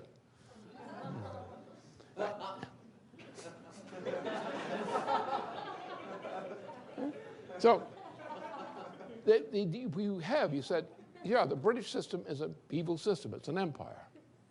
But you have people who live within it who have not abandoned all other human qualities simply because they have the defect of being British. Huh? And they react. Well, look, I've got a lot of British ancestors, you know. I've got apart from this French ancestry by way of Quebec. Most of them come from, Lancashire, from the time of the Norman conquest and things like that. We've been to this country, most of them, one part has been in this country since about the time of the first half of the 17th century in New England and so on. Another part came over during the course of the middle of the 19th century. So I've got hordes of ancestors, hordes of relatives of British Isles project, and also some Irish too, I have you know. They snuck in by way of Maine. But anyway, so it's that you have people who are human beings who happen to be in a bad culture, as most of our ancestors of European provenance came from bad cultures. We came here to build a good culture, but we came from bad cultures or defective cultures. And so give the lads in Britain a chance. They're fighting on these issues for the right thing and properly for the right reasons. And if they had not done this and made this fuss, if they had not acted with the BBC and the Guardian as they did, we probably would not have been able to break this story, even though the story was there all along. So they broke the story. We, myself, and my friends, were smart enough to understand this thing. So we did our job. But we were doing our job, and no one in the Congress seemed to know a damn thing about this thing. With the biggest story in recent time, the biggest scandal, and they didn't seem to know a damn thing about it. So suddenly, with CNN 3 days ago, and some other things, suddenly the thing has broken. Now what this means is that Cheney is in deep kimchi. First of all, because one of Cheney's functions was to be a control agent to control the United States for London, under his wife's direction. His wife is practically a British imperial agent. He too. Right? So now his role has been depreciated greatly. He has failed to put the lid on the story. The story is now out. Cheney is in deep kimchi. And those who don't want to impeach Cheney are also in deep kimchi too.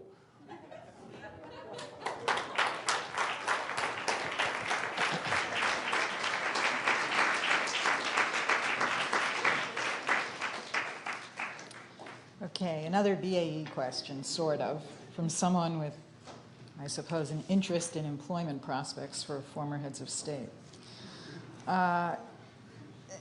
He says, Lynn, why is everyone trying to find a job for Tony Blair? First, there was the Sarkozy proposal to create a permanent paid position for him to run the EU. Now, an astounding proposal, reportedly initiated and guided by Vice President Dick Cheney, to make Tony Blair the special envoy to the Middle East for the US government. What are they thinking?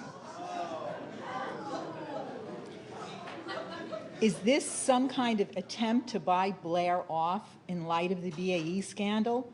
I cannot fathom why anyone, even Bush Cheney, would propose Blair for this post or any post in which he would speak for the United States.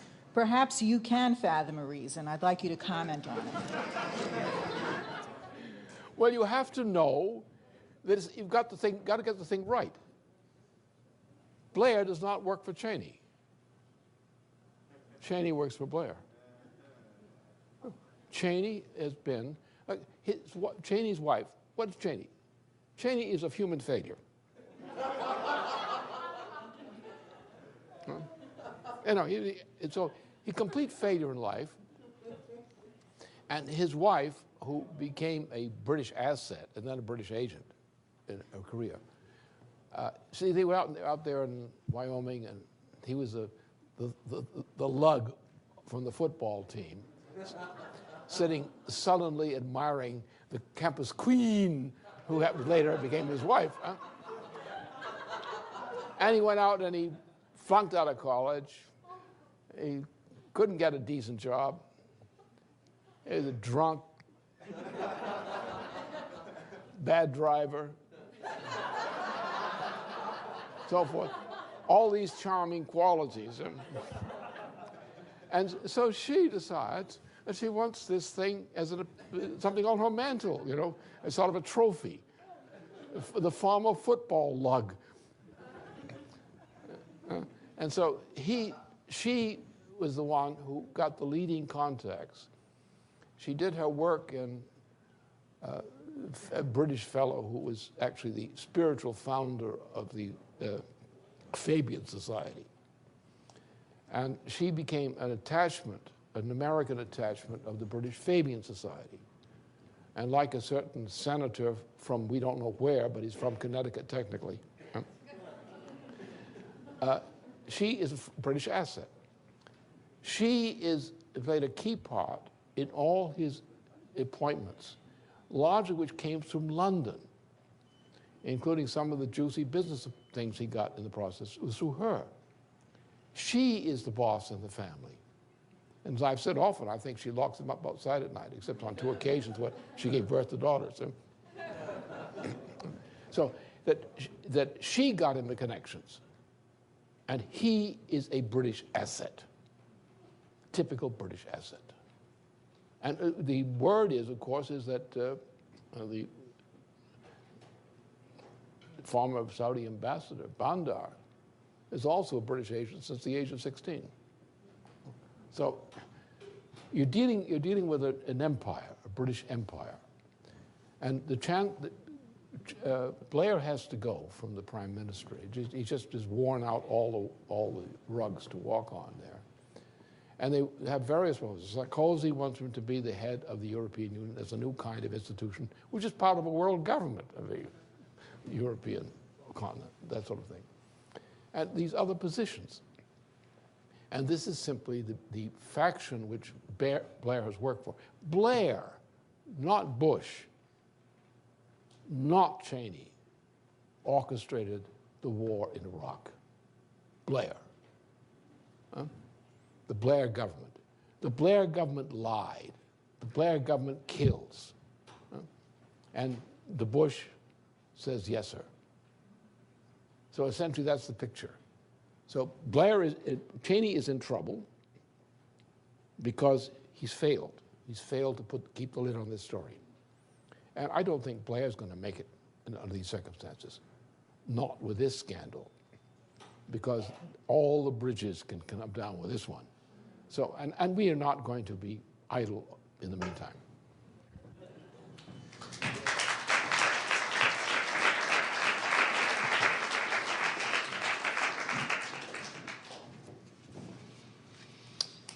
Okay, I'll come back to BAE questions. Well, yeah, I'll come back to them. There's so many of them. Well, this is not a BAE question. This is actually a question on method. And interestingly, we have almost the same question coming from two different parts of the world and people who play a very different role. One is from Mexico, from somebody who sits on the council of the PRD, but who identifies herself as a LaRouchista. And the other is from Glenn Isherwood, who is the leader of the LIM in Australia. First, the way our Mexican friend poses the question, she says, before anything else, I'd like to express my appreciation for your concrete and very sharp message. My question is related to the BAE story. How does one connect this discussion of the BAE scandal with all its implications to the inside of a political party like mine, the PRD, which is spending its time occupied with small local problems or with matters which are in fact only the effects of a perverse international oligarchical policy? And she references the current matter of privatization of the pension system or their fiscal reform debate. She says, how do we elevate the level of the fight for these people? Glenn Isherwood says, Lynn, thank you. My question addresses the point in your presentation that deals with our mission as human beings to change the economic conditions on a global scale. There are many people that are out there who say think big but act locally. They want to sprinkle good deeds around and have people feel like they're changing the state of the world. What is your message to people like this? And most importantly, how do we get them to think and act bigger? Well, the Pope and I have a problem, the same problem. You go back to 1982, go back to the spring into October of 1982, because there's the answers on the Mexican side of things. Remember, you had the Malvinas War. The Malvinas War was being stirred up by British interests through a Secretary of Defense in Washington. I was opposing this. It was a violation of our treaty obligations and our national policy. It was a pro-British policy. And we could not be too enthusiastic. And I got into a lot of trouble on this. But it also, my position in this, in dealing with the question of Argentina, the Malvinas and so on, and the British role at that point, took me again to Mexico, where I was not unknown at the time, shall we say. And I was well known to Lopez Portillo, who has been president for some time at that point. So, and during the course of my trip to Mexico, I had a meeting at Los Pinos with President Lopez Portillo. And he asked for my opinion on the problems that Mexico was having at that point. And I said to him at the point, well, Mr. President, they intend to destroy your country by about September of this coming year. So, as a result of this conversation, which was followed by a press conference, which I gave at the presidential offices to the press there, we organized an effort, and I committed myself to write a paper outlining the remedy for this situation, saying this is contrary to U.S. historical interests to do this to Mexico, what they were doing, planning to do. And so therefore I wrote a paper called Operation Juarez. And Operation Juarez sort of anticipates what's been proposed recently as a new banking arrangement in cooperation for the southern states of the hemisphere. Mexico, when the operation struck, as I knew it would come, it struck just about the time that I had published this paper in the beginning of August. So Lopez Portillo took the actions which I endorsed for Mexico's defense of itself against this attempt to destroy the country. This continued up to the point that the country had already been destroyed by the help of Henry Kissinger, who has been sent in by the U.S. government as an emissary there. And Lopez Portillo, as president of Mexico, gave an address in October at the United Nations. And this address should be heard by anyone who's a patriot anywhere within the vicinity of the Western Hemisphere today, as an example of a patriot whose country had just been destroyed on orders, who stood up like a man as a president to defend the honor of his country. Now, the result of the crushing blows which were delivered against him and against me and against others, and the massive corruption that followed, no one in Mexico has had the guts so far in a position of power to defend the country's interests. Not because Mexicans are cowards. They do not pride themselves in being cowards, or didn't in my days, but because they saw no hope. They saw people who should have defended their country betray it again and again and again on orders from London and orders from the North, the big fellow from the North, us. So the problem here is to understand the principle of immortality, to which I referred earlier today. And that is that when we abandon the principle of defense of principle, we lose everything. And when we ignore a hero who, in a position of power, who stood up like a hero to defend his nation and speak for his nation's honor in a period of great disgrace, don't be surprised if the smaller fry coming after him don't stand up and fight either. And the remedy for this is we have to, as I do, and I've done on a number of occasions, on the case of Lopez Portillo. President Lopez Portillo is a hero of Mexico. And if you don't defend him and his honor, you're not defending Mexico. Because without that commitment, the Mexicans have betrayed themselves, because they react with indifference to a great crime against their country and their people. Now, if they don't fight, that's one thing.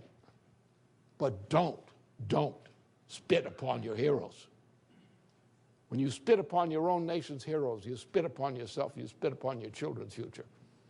And therefore, the honor due to Lopez Portillo for fighting when he did up to the last stand.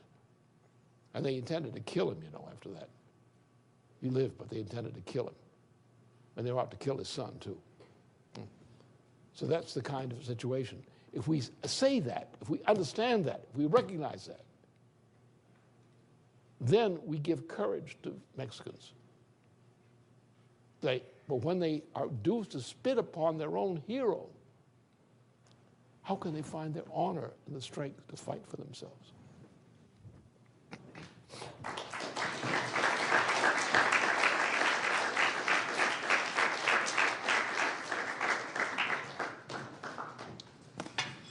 Lynn, this is a question that comes from 3 members of the freshman caucus of the House of Representatives. Saying, Mr. LaRouche, we came into Congress with a mandate to end the war in Iraq. Every effort in this direction has been blocked, in some cases by our own leadership. The result is that this institution, I assume they mean the Congress, enjoys lower voter approval than the very administration that we were elected to stop.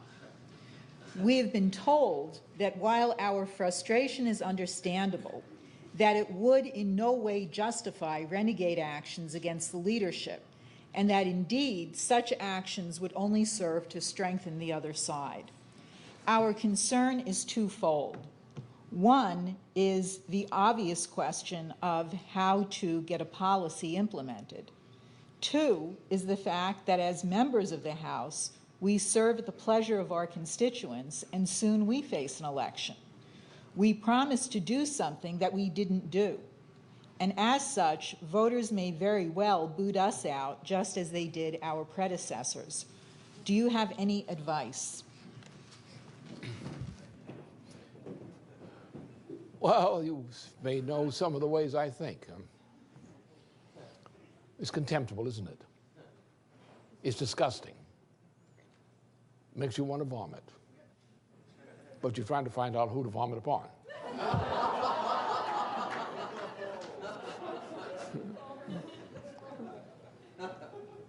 This is what we've come to. This is the disgrace of our society. We're no longer men or women. We have, feminists came along, we said, okay, the women are going to take care of it. The men have been cowards. Now we've got real men called women. And the feminists come in, and they do the same thing the men did before them. And you're looking for the third sex.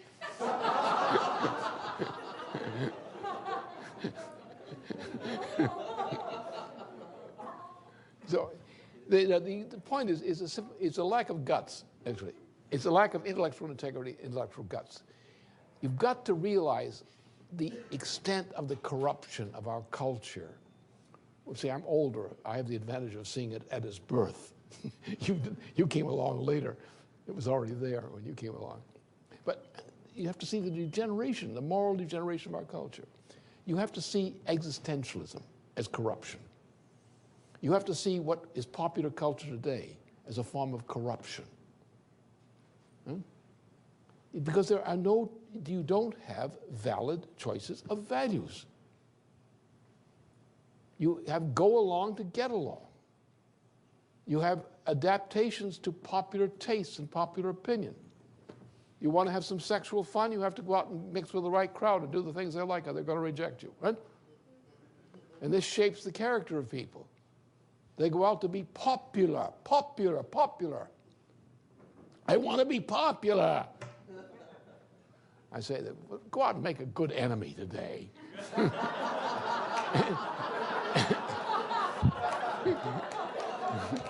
Make yourself feel good.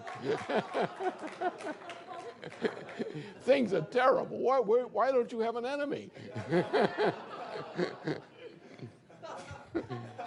Now, we have to, look, we know the top down. The corruption in the Congress, it's there. Look at the money. Look at the money for the presidential candidacies. Where does it come from? And what does that money buy?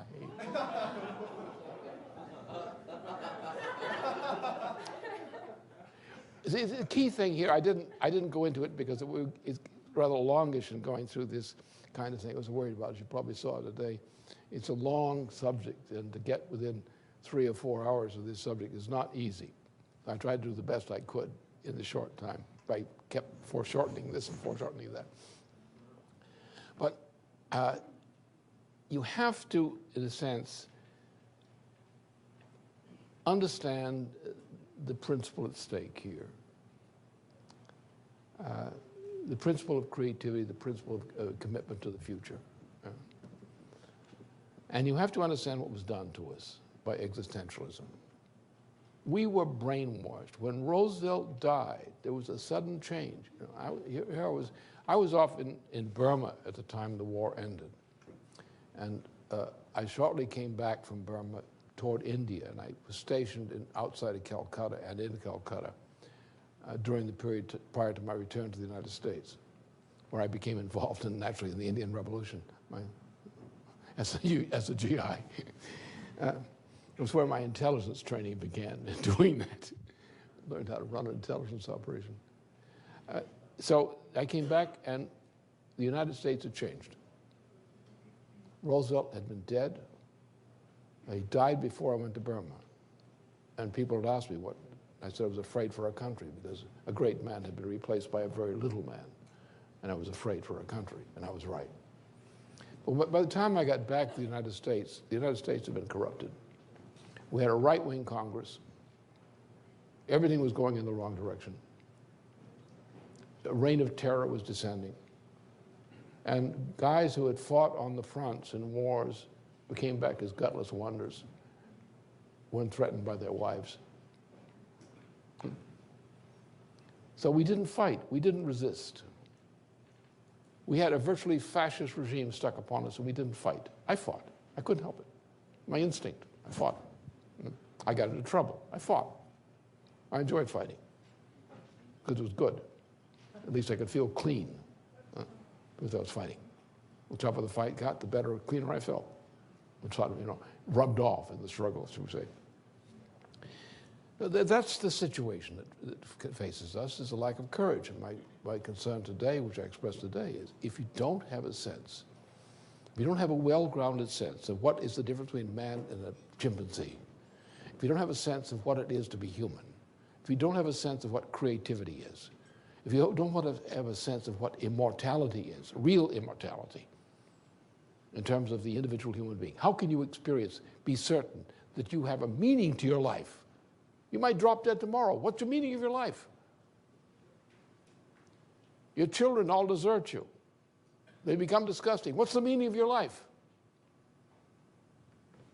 And therefore, the lack of a sense of a proper sense of immortality, not some mystical thing, Like the guy's caught in the tent with one of his parishioners, and he's going to take it off to die. He's not going to go to heaven. Don't kid yourself. This is not that kind of immortality I'm talking about. Immortality in the sense that you have lived a life to serve an intention for humanity. You as an individual have a significant place in contributing to humanity.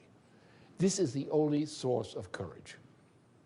If you don't believe in that, if you accept existentialist criteria, if you accept popular opinion as a substitute for reality, if you don't have a commitment to truth, you don't have a commitment to discovering truth, to acting upon the basis of truth, you will turn rotten like the rest.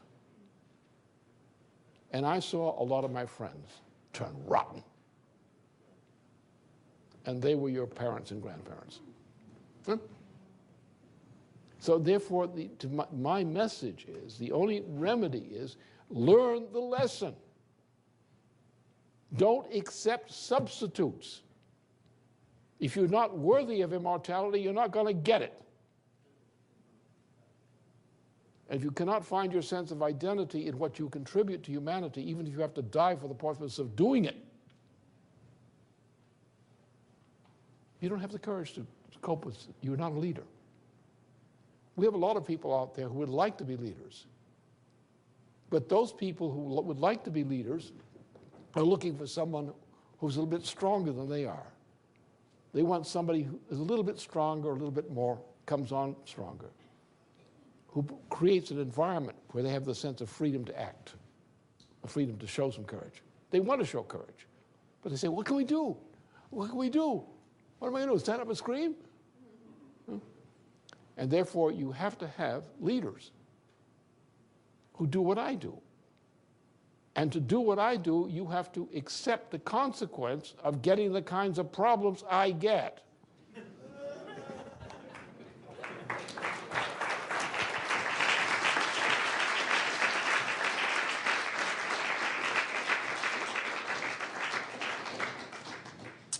For those of you who are listening via the internet, you're listening to a broadcast of a strategic policy seminar from Washington, D.C., which is being addressed by Mr. Lyndon LaRouche.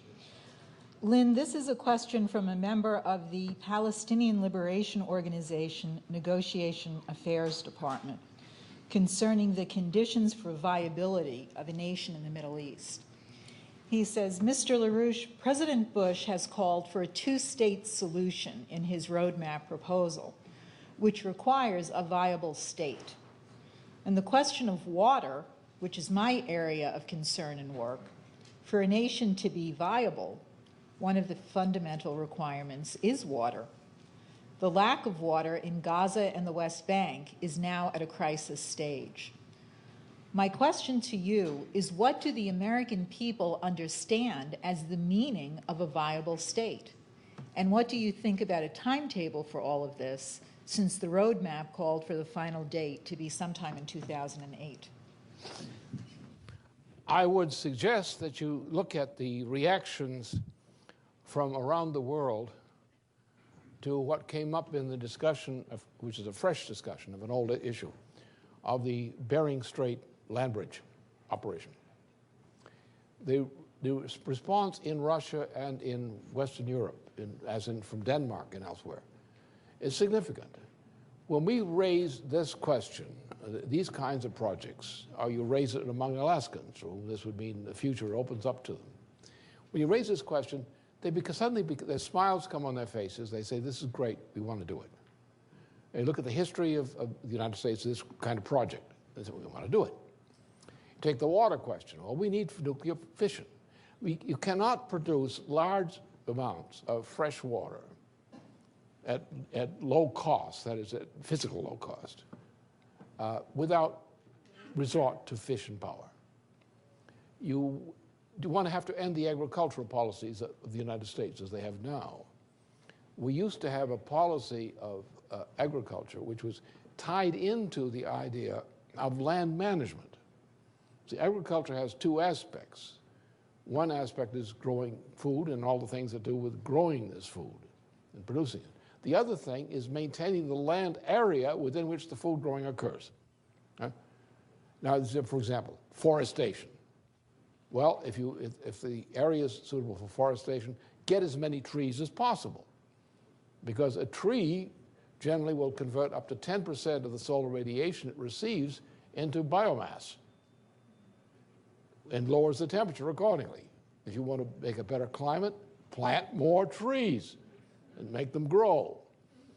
You have conservation methods. You build hedgerows and things like that, which help in conservation. You don't do what you don't. You don't come across and say, we're going to grow some wheat, we're going to grow some corn, we're going to make biofuel with corn, and you sweep across the area and destroy the territory. And you grow corn, you turn into biofuel, which is a stupid thing to do anyway. Anyone who would do that would be called a biofool. Yeah? So therefore, you have to have a policy that we are responsible for. We are the boss of the planet. We didn't create this planet, but we have been assigned to run it. Therefore, we're responsible. If we're responsible, we're going to say to it that the forestation occurs, the land improvement occurs. We're going to have mastery. We're not going to have things like Loudoun County, which is a curse. We won't allow it. Because why should you have to travel 60, 70 miles to get to work to areas which are only areas of habitation for people who are commuters to work? There is no significant activity, economic activity in Loudoun County, except living and doing what you do when you live there. So therefore, people are traveling distances. You now have traffic jams, because instead of having the old Loudoun County, which was largely an agro community, where you could grow all kinds of crops, which you would think would be convenient for an area like Washington, D.C., like better qualities of meat, better qualities of this, that sort of thing, sensible things. You don't have any productive economic activity within the county. What there used to be has been destroyed for the sake of real estate speculation, to create one big bedroom. In order to get to work, you've got to drive through the whole bedroom. You spend then they capture you, they get you with tolls, they get you with other things they charge on you, taxation. Now what happens when the real estate bubble in Loudoun County collapses, as it's in the process of doing? Now we build up a big expense of just maintaining the county. If the county has shut down, who's going to pay the taxes to maintain the county and the services? So this extends all over this entire area. This is mass insanity. We took people, we moved them from areas where they had been farmers or industrial workers and so forth, following useful lives. We moved them into these great areas of overconcentration of residential communities, tax havens for tax gatherers. Huh? And we did it. It's stupid. So we didn't have a sense that the object is to develop the total territory of the nation in such a way that it becomes like a machine in which agriculture, other things, all fit together. You have people who work, they live near places where they work, or people who find various places to work near where they live. We took people who lived in communities where they had places of opportunity to work where they lived. They could get to work within 15 minutes by commuting, approximately. Now you have them travel great distances through great traffic jams, which are caused by this insanity, to get to a job. You shut it down, then the whole community has to move, of all the people there. It's insane. The idea of a balanced economy where land management is such that you minimize the cost of travel, minimize the effort of travel, create communities which are largely, well, most of the activity is local. We don't get the idea of shipping food great vast distances across the planet. We grow food where we need it. Food grown where we need it is our food security. It may not be our total food supply. We like some other things thrown in too. But we need basic food security. We need agriculture in areas that grows food in areas where we live. We need industries in areas where we live. We need scientific laboratories and education centers in areas where we live. This crazy system is absolutely insane. What has happened to the United States in terms of land management and economic development, especially since Kennedy was assassinated, has gone worse and worse and worse. And the baby boomer generation has made it worse. And what happened in 1971 made it worse. 1972 made it worse. What made it in the 1980s, 1770s made it worse. What's happened since has made it worse and worse and worse and worse. And you almost want to say, what do you do to improve the United States? Go back and undo everything we did since about the time Jack Kennedy was assassinated. And you'd have something to give you an image of what you want to think about in terms of building an economy. So that's our problem. You have silly ideas called fads. You say, how can we adapt to this choice, this choice, this choice? You accept the choices. And I said, it's like my friend Raveau Dallon, who died back in the early 1990s. He was a leading general commanding general under de Gaulle, during de Gaulle's administration of the administration. And while he was still a colonel at the end of the war, he was stationed in Germany as part of the French occupation part in Germany. And he was the only colonel in this unit, the command unit. So they had a discussion among the members of the command unit, the generals all sitting around the table, Raveau Dallon sitting at the lower end of the table. They're all discussing about policy and think tank policy. And the question was posed, what is the first thing we do if war breaks out? And none of them wanted to venture an answer to that. And so the eyes sort of drifted around the ranks of the people assembled at the table. And there was Revolt Delon, who gently raised his hand. Revolt Delon was a very effective general, a very effective soldier, but he had a very gentle, humorous, light way of expressing it. It was a tough man inside a nice, soft, friendly exterior. But he said, fire the generals. The point is, and this is often said, this is not unique to him, but this occasion. Why do you say that? Because you have an army that's built up for peacetime.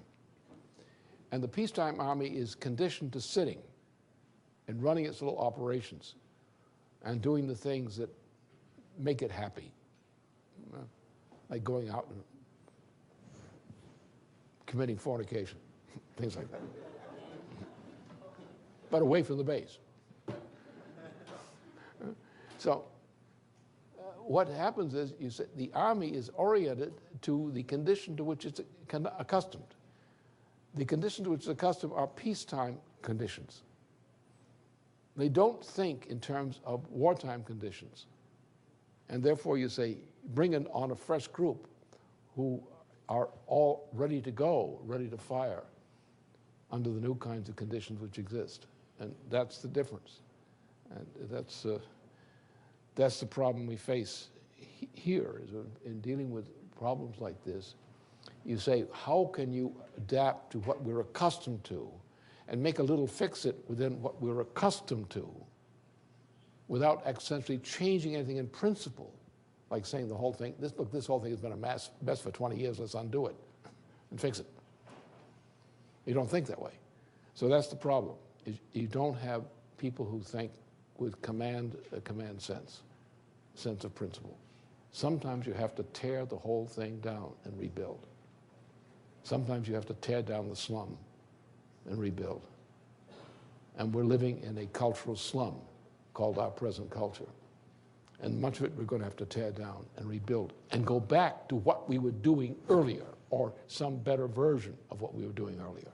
We're going to have to go back to largely self-contained communities of finite size, 100,000, 200,000 most, 50,000 optimum. And in those communities, people should be able to live, find optional places of employment, have a system, a local system which can sustain an educational system for the people in that area, maintain medical support for people in that area, and so forth. And if you wanted to get someplace, you shouldn't have to go through a permanent traffic jam to get there.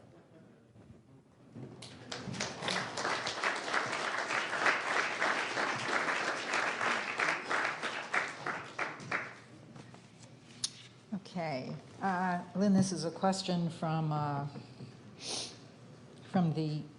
Democratic member of the Senate who has a special interest in the campaign in 2008. He says, Mr. LaRouche, New York City Mayor Bloomberg's exit from the Republican Party clearly positions him for an independent run for national office, partnering with someone like Joe Lieberman, or far more likely, someone like Chuck Hagel. Given the fact that Hagel has become a virtual regular on the weekend news shows, and Bloomberg has access to virtually unlimited funds, this kind of independent effort could very well, for better or for worse, bring down the entire two-party system, particularly in the midst of the current turbulence in the United States. I'd like you to talk about this a little bit, because it is something that we have to consider going into the elections. Very good. Very good. Well, we have a mess on our hands. We have a bunch of candidates. Some of these candidates are decent people. They're qualified people as leading figures, but they're not acting very good, shall we say, these days. The presidential campaign so far is a farce in many dimensions. First of all, we face a crisis, a global crisis as well as a national crisis, beyond belief. We have not in recent times experienced such a crisis. And you have candidates who are like a Democratic Party that says we're not going to impeach Cheney is a bunch of fools. Who can treat them seriously? Well, why don't they want tax change? Because they've got some money they want. And look at how the money is flowing into the campaigns. Where's it coming from? Big stuff, you know, these speculators, hedge funds, and things like that. Real corruption. The problem is the leadership of the party is corrupt. It's organically corrupt. It's not simply somebody coming in and putting something out of the door and saying, I'm buying you. They're corrupt because the smell of money corrupts them.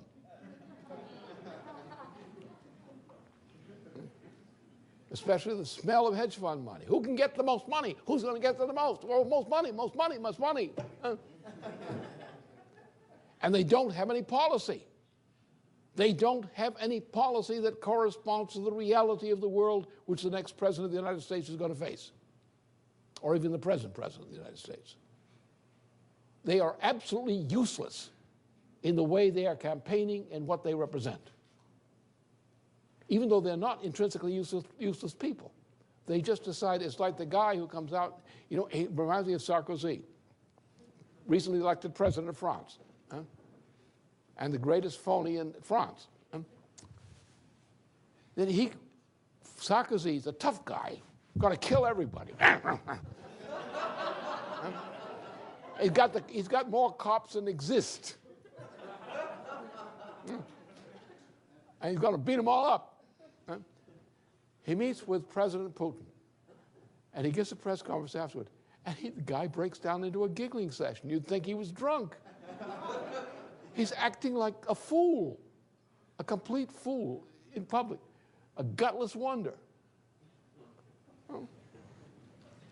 And this is the kind of situation we see worldwide. You see, the governments of Europe, from the Russian and Belarus border westward, do not function. It's not because the politicians are all stupid. They're not. But they're in a situation, a process situation, which no one is supposed to function. If you adapt to the situation, you can't function. So you have failed governments throughout Western and Central Europe. Every one of them. And you'll see that in Sarkozy soon. So the problem is now, what are we doing? We're going for early elections, early nominations. Idiocy.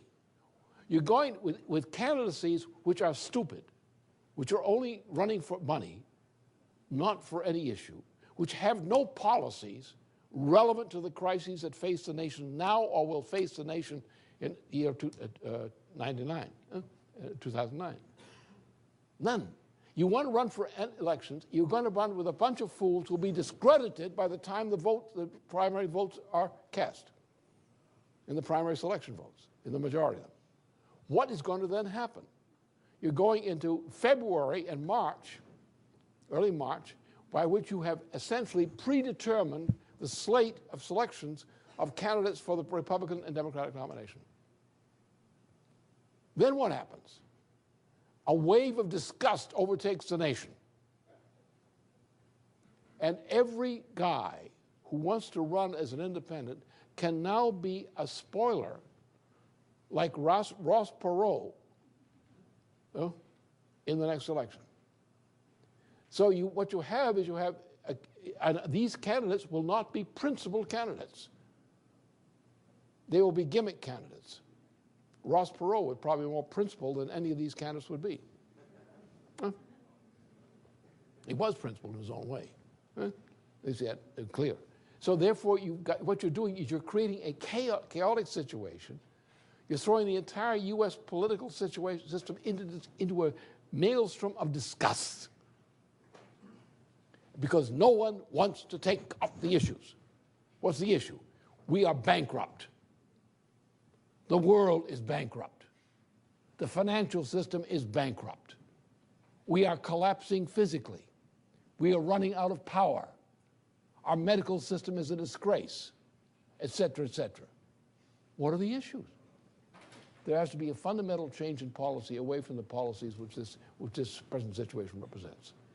It means you have to go back essentially to say, look, everything done since the beginning of the 1970s was essentially wrong. And we are now in a situation where the cumulative effect of all the things we did, all this period, and now what do you have? These candidates are out there, they're trying to run on the basis of finding a profile under which they can run a candidacy and wondering what profile will win the election for them.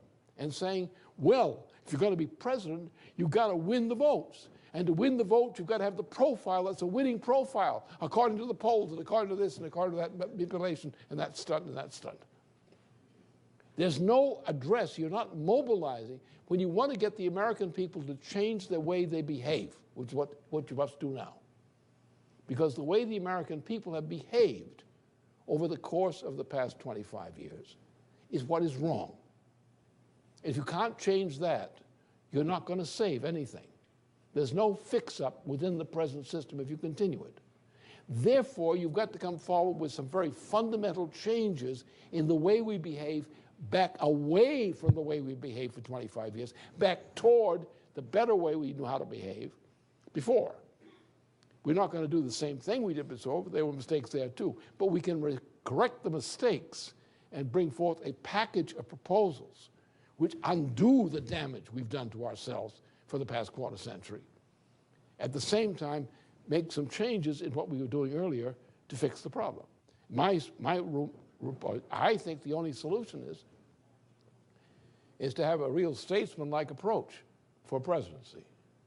My proposal is the President of the United States, or persons who propose to become the President of the United States, should state the intention that the President of the United States should engage with President Putin of Russia, with the President of China, and with the government of India as a party of four powers to co-sponsor an initiative for a general international reform of the world economy to deal with the present world bankruptcy, and to unleash a program of development as part of that program. The person who should become the President of the United States, if the United States is to survive, must adopt the tradition of Franklin Roosevelt, President Franklin Roosevelt, and raise that banner again and point out that our turning away from Franklin Roosevelt and his legacy is what went wrong with the United States a long time ago. And say we're going to have to look with the eyes of Franklin Roosevelt at the realities of today, learn the lessons we should have learned from this comparison, and look at what modern technology provides us and modern challenges represent. How are we going to fix the problem? And my view is we have this key to this in this one issue of railroads, which I've raised in other auspices. We have now coming out of the era of geopolitics. The era of geopolitics was the assumption that the British Empire could rule the world by its naval power, by dominating maritime traffic and maritime development. We've now come to a period of time where, with the development of magnetic levitation systems of mass transport of freight and people, if we built a mass transport system of this type across Eurasia, from the Atlantic to where? To Yulin, to the tip of Siberia, near Alaska. We build a tunnel system as proposed and designed, which gives you a maglev system of connection from Yulin and Siberia, and thus to the resources, the mineral resources of Siberia as well, which then extends down through the Yukon to the United States, through the Isthmus, through the rail systems of South America, move across Asia into Africa. We will have connected most of the land area of the world together in one efficient transportation system based on power by nuclear fission power, largely. We can then solve the problems of the planet. We need an Eagle program, a sense of that type. A program where we say, this is the foundation of the way we're going to change the planet over the course of the next 50 years. And our policies are going to be based on doing good for the planet, based on what we know the good is. Building around this central idea, the central theme. We're going to bring the land areas, the material land areas of the planet together in a single transportation system, which will be a transportation development system, which will tie sovereign nation states together in cooperation. Something like that. The American people need something like that. They need a Franklin Roosevelt style of vision. And to say, let's go forward from the mess we're in now and go to that. And we have potential allies. China has problems. If we understand the problems of China, we can help them, not fight them. If we understand the problems of India, we can help them, not fight them. If we understand the problems and opportunities of Russia, we can help them, not fight them. We can win. We can actually meet the challenge of Africa, sub-Saharan Africa in particular. We can do it. But we need a leadership that is committed to doing that and engages the imagination of the American people in particular in the idea of going back to that kind of a mission orientation. Going back to becoming once again a country of which you can be proud.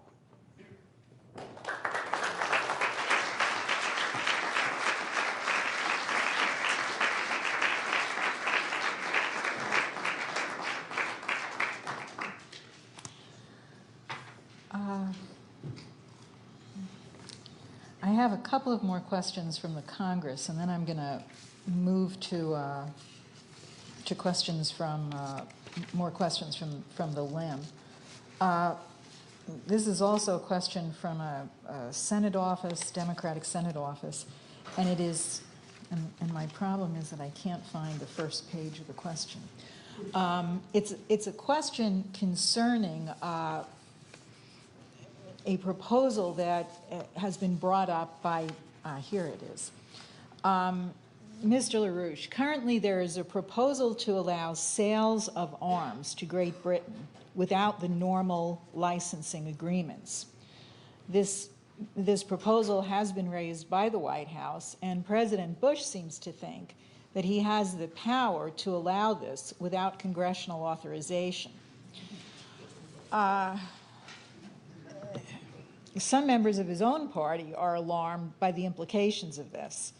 For those listening to this broadcast who may not be familiar with the implications, such a proposal, if implemented, would essentially privatize and deregulate the global arms trade. The current breaking story surrounding BAE simply expresses one aspect of why I believe that this proposal, if adopted, would represent nothing short of a threat to global peace and security.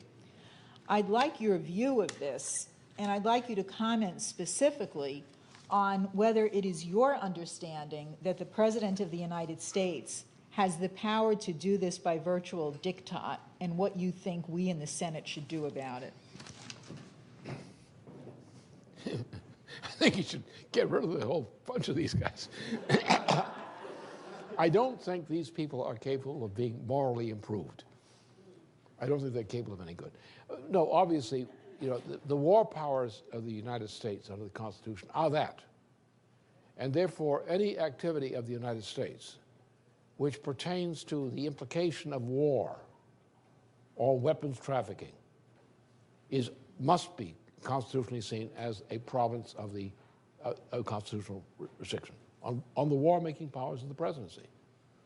The president cannot do that without the consent of Congress. Well, what do you do with him if he does it anyway? You impeach the guy, don't you? You jail him. Or tell him to grow feathers. But you don't put up with that. Now, the problem here is that when you talk about congressional action or congressional leadership of the nation or leadership of the nation from political centers, who the hell believes you? You have lost your credibility. You have no credibility. The Democratic Party leadership presently has no credibility. Its refusal to take up the question, which is demanded by the majority of the Democratic rank and file, to impeach Cheney means that the leadership, the present leadership of the Democratic Party does not have any credibility in the world. Not only with the Democratic members, but with the world. Because it can't do a damn good thing. It's no good. And the president can sit there and laugh at them up and down. They can vote him out, and he will sit there, I'm the president, you can't vote me out, I vote you out.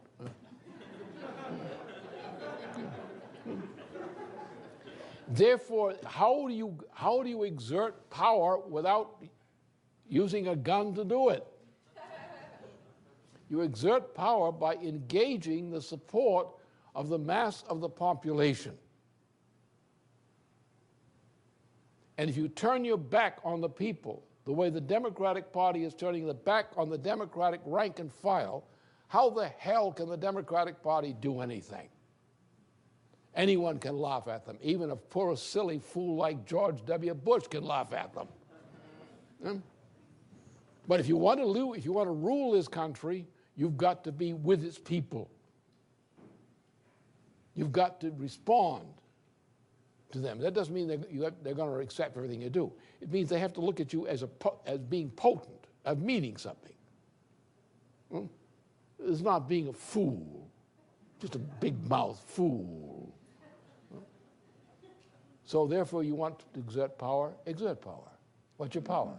Your power lies in your relationship to the support of the people of the country. If you reject the people and tell them, you want to impeach Cheney, we won't do it. You want to say we are not going to impeach Cheney because there's a good reason not to impeach him, that he's not guilty. They don't say that. They say, yeah, sure, he's impeachable, but we're not going to do it. Therefore, the minute the Democratic Party leadership says, as Nancy Pelosi has said, we're not going to do it, Nancy Pelosi no longer has any effective power in dealing with the presidency of the United States.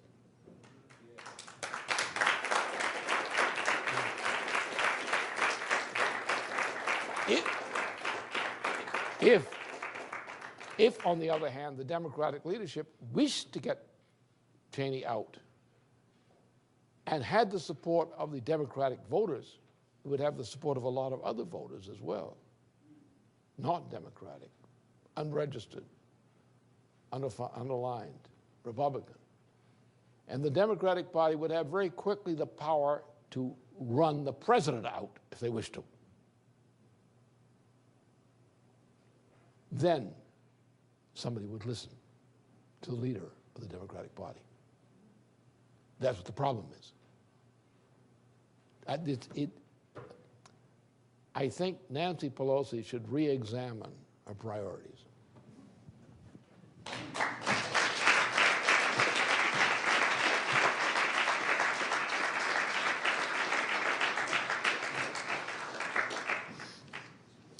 Lynn, the next question is from Alan, who is a LIM organizer here in D.C. He says, Lynn, I was recently at a Democratic event in D.C. where there was a congressman giving a speech on the necessity of saving the infrastructure of the United States. And he mentioned the idea of a capital budget, but it was couched in a very insane idea of how history functions. An example of this was that he started off saying that the Roman Empire collapsed as a result of the roads falling apart. He said that it gets better. He said that prevented the legions from getting in and out of Rome, and that's how the empire collapsed. Then after he was done, he fielded questions, and he responded to a question from one of our organizers about globalization by saying that free trade in the 19th century was what was used by the United States to destroy the British.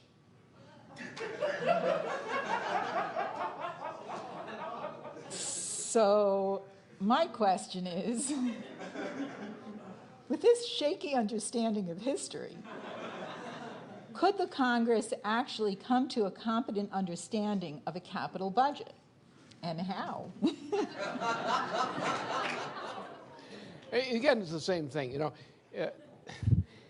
there is no understanding of much history of anything. The problem is the baby boomer generation. They don't believe in reality.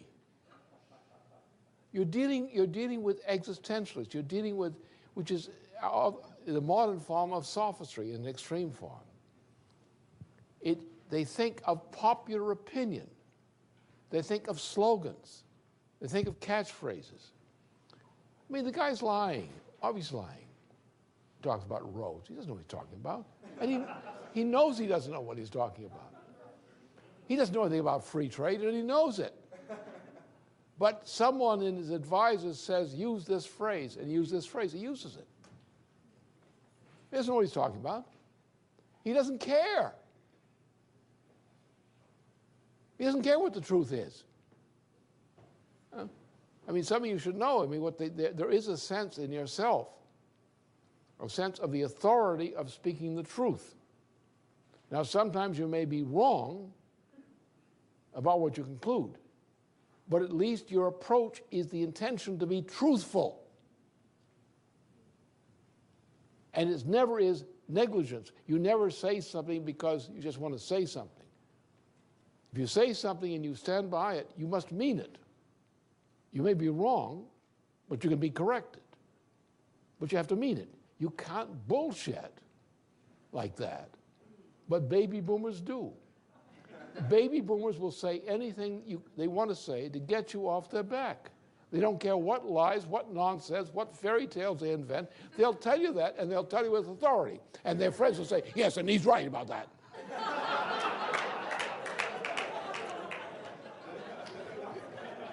So how do you cope with this?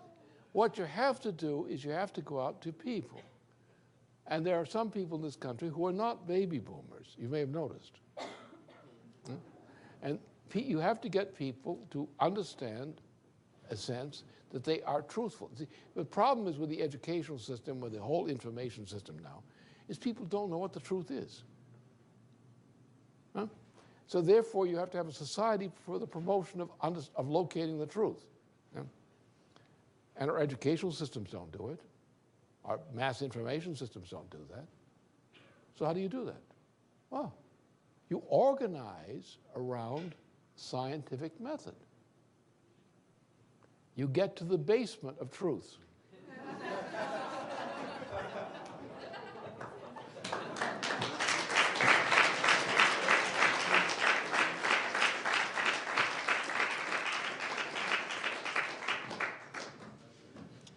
Okay, we can take two more questions. One is from Senator Joe Neal of Nevada, and the other is a zinger from a member of the French Limb.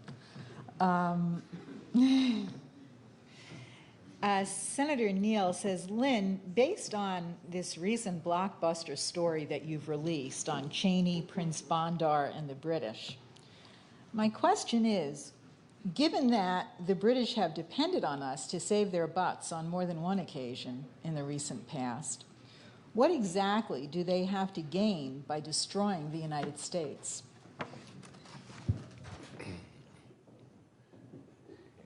It's an ideological question. It's like a kind of pagan religious belief question. You believe something, and you say, I have this thing. The world will be fine if the world is run this way. I've got to make sure the world behaves itself and runs itself this way. These guys believe in liberalism. Now, what's liberalism? That's the question here. That you had the birth of modern civilization, European civilization, was in the Council of Florence.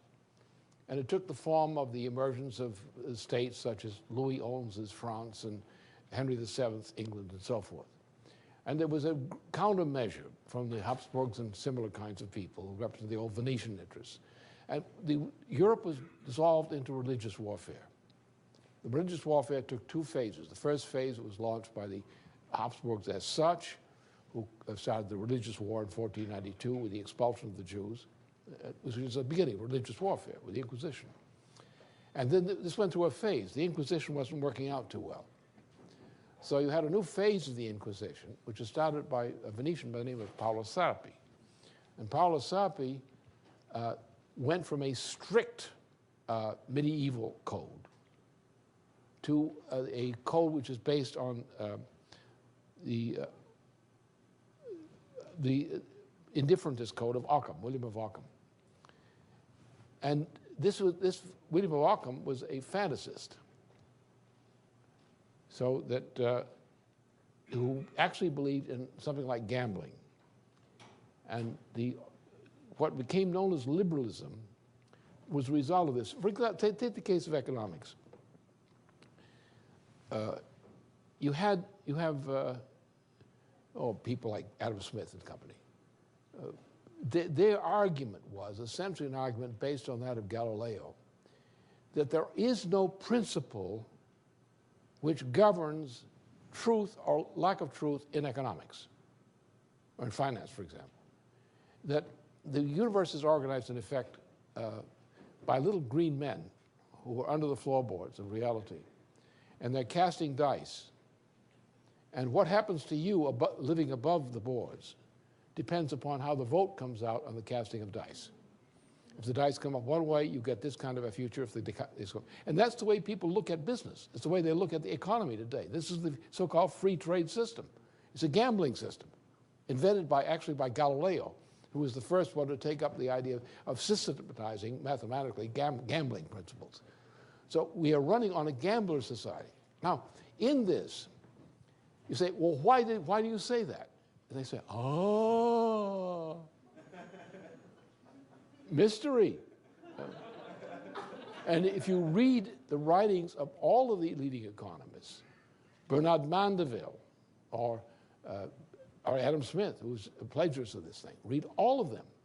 Read the entire British school. They're all based on this fantasy of gambling. Now, what came from Sarpi's argument was that these principles are mysterious. There is no rational purpose for them. But Sarpi's argument was simple. Sarpi was trying to impose a dictatorship, along with the other Venetians, on the world. And he found out that with the development of societies around cities and so forth, of modern society, which had emerged from the Renaissance, that you couldn't win these wars anymore, even militarily, because cities that were organized with a high level of, at least for that time, of technology, is a new form of society, and societies which are building on the basis of technological progress, could not be defeated by medieval methods. So therefore, Sarpi said you have to have a different kind of approach. You cannot be opposed to technological progress. You'll lose. Therefore, you have to allow some technological progress. You can't have a fixed society. But you must not allow human beings to believe that the individual human being is capable of knowing the truth. Therefore, you must mystify society with arbitrary choice. And that's what they did. And this was called liberalism. Liberalism means a denial of the existence of knowable truth. Therefore, you allow people to behave in a certain way within limits. The limits are determined by an oligarchy, which says, well, this is allowed, this is not allowed. Huh? And therefore, there is no sense of reason in the way they behave.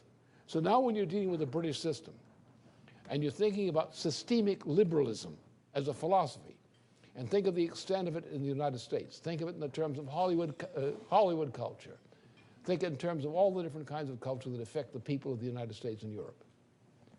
They don't have a sense of truth. There is no sense of truth in liberalism. That's what liberalism means. Liberalism says there is no truth. However, there are social arbiters or institutions, peer groups, constituencies, peer groups. These peer groups will decide whether something is acceptable or not. Authority will decide whether it's allowed or not allowed. What will determine that? Oh, authority will determine that. Not what's right or what's wrong, or what's scientifically correct, what's scientifically wrong. So therefore, liberalism is a system of oppression based on refusing to hear an argument based on defensible truth against authority. Where in our system, or our federal system as constituted, argument was that if we come in with an argument which is scientifically valid as a demonstration of what is in fact true, we have the right to express that against authority. Let's take the case of libel law. And European libel law is against U.S. libel law, what U.S. libel law used to be. If you could demonstrate you're telling the truth, you're not libelous. However, in Europe, if you insult an important person, no matter how true it is, you committed libel. So therefore, our system presumes, when we follow it, that we are struggling to not always to know truth perfectly, because we don't, but we're always struggling to achieve truth. And we say to someone who is a suppliant, well, you've got a case, present your evidence. I don't know how. Or we help you get a lawyer. Maybe he can help you present your evidence. And if a person comes in with the evidence to substantiate that what they're saying is true, the truth of what they're saying has to be accepted. Even if it's not perfectly true, if it's plausible, the fact that it's plausible has to be accepted. You say, okay, we don't accept it, but go out and keep looking if you want to keep trying and see what you can do with this. Fine. Isn't that what we do all the time? Go out and find out. I don't agree with you, but if you think it's important, keep at it. If you've got some evidence, tell me. That's our system. Under the oligarchical system of SAPI, authority decides whether your question can be admitted or not. And that's the same in economics. Laws are made to conform to that. We have people who are stealing. They're called hedge funds. They pledge to borrow money. They don't actually get money. They pledge to borrow it. They sign a pledge to borrow it. They then come into a firm and say, oh, we have this money. We have enough money, we're pledged to buy your corporation out and take you over. Where's the money? Oh, don't ask that. We have a pledge here. So therefore, they come in. It is not their own money. They're not buying the company with their own money. They're buying it with a firm. They take the company over. How do they pay the bill? They loot the company. Sell off the carcass, walk off with the money, and go on and loot the next company. That's allowed. This is liberalism. And liberalism is the rejection of truth as a standard of justice. Or the rejection of the method of determining truth as a standard of justice. So that's what the problem is. And therefore you have people who believe in liberalism. Where does this come from? It comes from two things. It comes from something which is morally disgusting. If you believe in oligarchy, do you believe that you should kiss the butt of somebody up there because they're an oligarch and you're not? Now, if you believe that that's an advantageous system for you, because you might get a favor or so forth from that, then you will act to support the continued rule of you by the oligarchy. And what you have in the case of the British system is a deep moral corruption of the British culture, which has never been removed since the time that after Queen Anne died. Never been removed. And this is, we like to have our butt kissed. And therefore we want a system in which we can live that way. That's our system. We are going to defend our system, even if we are slaves within it. And therefore you have people who do not want to be ruled by reason. You find it all in our society. You have people who want to be irrational. I have a right to be irrational. Do you know how many people are like that in this society? Especially among white-collar baby boomer generation people? I'm changing my sex tomorrow morning. That's the kind of society you're living in. So the problem is, this is the concept of good and evil. Now, good and evil is not a simple thing that most people try to make it. But good is the desire to be good, and the desire to be rational, and the desire to be good about it. Evil is the side, I don't want to be constrained. If I like to do it, I want to be able to do it. But Sonny, you're not old enough to get a girl pregnant. Anyway, so that's the kind of society.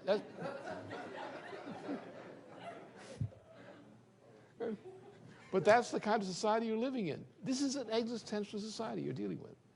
And therefore, people who like the freedom to be irrational, even in a predatory way, the right to be predatory, like a society which offers the chance. Look, how many people do you know who are demoralized in recent decades, who turn from despair to gambling? In how many states are gambling laws legalized? Institutional gambling legalized? How many states are running state gambling lotteries? How many states and communities are relying upon gambling as a source of revenue? How many Indian tribes are being looted by this swindle, which is voted up by state after state? What is gambling? Where's the rationality in gambling? Where's the reason in basing a society on gambling? What kind of a mind is it of a legislator, a governor, a senator who encourage legalized gambling, promoting insanity called gambling, immorality called gambling? What is the state of mind of a society in which this occurs? What is the state of mind who plays? Go up here, a range into West Virginia, Clarksburg. Go up, there's a small racetrack. They have a couple old nags running around. But normally people go out and watch the horses, to speak of. Most of us sitting down there with one-armed bandits and similar kinds of things, for nickel dimes and so forth, and gambling their life away. All over this country, people have gone into despair and go into this mass gambling industry. It indicates a society which has this moral weakness in it. And people sometimes like to defend. They're patriots of an immoral society. And that's what the case of the British system is.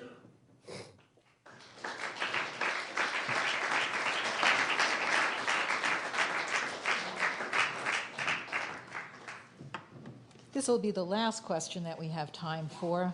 For people who submitted questions that were not asked, I will give them to Lennon. He will answer some of them in time. I think some of your questions, though, were already implicitly answered. Lynn, this is a question from Elise, who is a member of the French limb in Brittany. And she wanted to make clear that this was Brittany in France, not Great Britain. She says, "Hi, Lynn. I've just read Einstein's How I See the World, in which he defends both the idea of human creativity and also Bertrand Russell's idea of a world state. He makes a rather aggressive apology of Bertrand Russell. And there stands the epistemological limit of a great man, one who you yourself have quoted in your writing and in your speeches. How do you explain this? Why does he have this limit? And also, what are your limits?"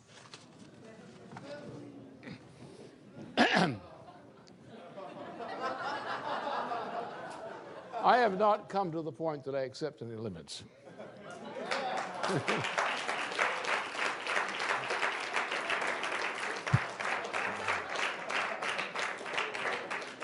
But the only limit I accept is responsibility, is that whatever you do, you have to be responsible for it. And responsible inside yourself, first of all, not just with external authority. But no, Russell there's no good in Russell. Russell is probably the most evil man of the 20th century.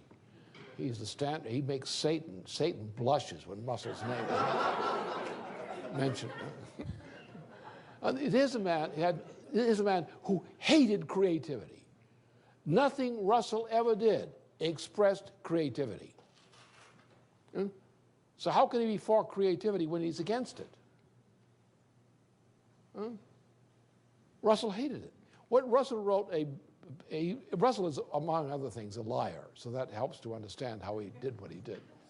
He's one of these congenital liars, and he is probably the most evil man, more evil than Hitler in the 20th century. Now, his famous work is the Principia Mathematica, which is a complete fraud. The work was exposed as a fraud in a minor degree in one aspect in 1930-31, but it is shown that it doesn't work. The error that he makes there is the same error that some of our young people have dealt with in dealing with the question of the equant and the question of astronomy. Is it the proposition that you have closure in that kind of system. It's completely insane. The modern information theory is based on this, that of Bertrand Russell. Russell was Norbert Wiener was a student and protege of Bertrand Russell. Jean von Neumann, who probably was an idiot savant, essentially, was a protege. Both were thrown out of Göttingen University for fraud. Yeah, that's their achievement in life. And we have a society now which is brainwashed into accepting information theory. There is no such thing as information theory. It doesn't exist. You have idiots out in California with large, well-paid corporations who are talking about maintaining synthetic intelligence, synthetic man, or synthetic brains by digital methods. Impossible. Creativity always involves something which is always outside an existing set of assumptions. There is never closure. There's never a closed system in which creativity can occur. Creativity always occurs as a violation of a closed system on the condition that the violation is legal, is lawful. And so don't worry about Russell. Russell was a beast. He was a Nazi in a principle, or worse than a Nazi.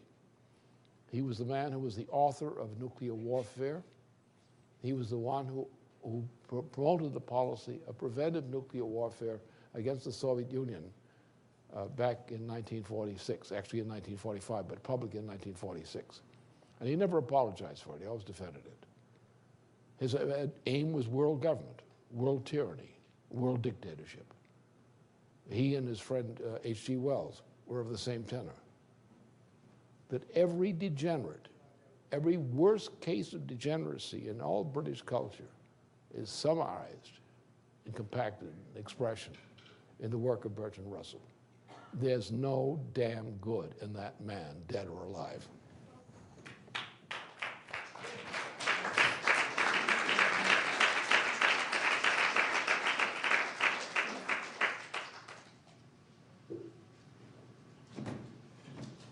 Well, I think that brings today's seminar to a close. I'd like to encourage those of you who have not already done so to subscribe to EIR Online, where you will get the very latest on some of the developing stories and some of the developing issues that Mr. LaRouche has gone through today. I would also encourage you to pick up the latest issue of EIR and also this handout, which goes through some of the details of the BAE story, which you will not read in the U.S. press. We also do have available now a pamphlet which goes through the content of some of the proposals and presentations that Mr. LaRouche gave during his recent visit to Moscow. This is an extremely valuable tool for people in the United States, and I'd encourage you to grab it. I also would really encourage you to make contributions so that we can make sure that Mr. LaRouche's presentation today is widely distributed both in the United States and internationally beyond simply the exposure that we get, the growing exposure that we get from the website. Other than that, I would really ask all of you here to join me in thanking Lynn for a remarkable presentation.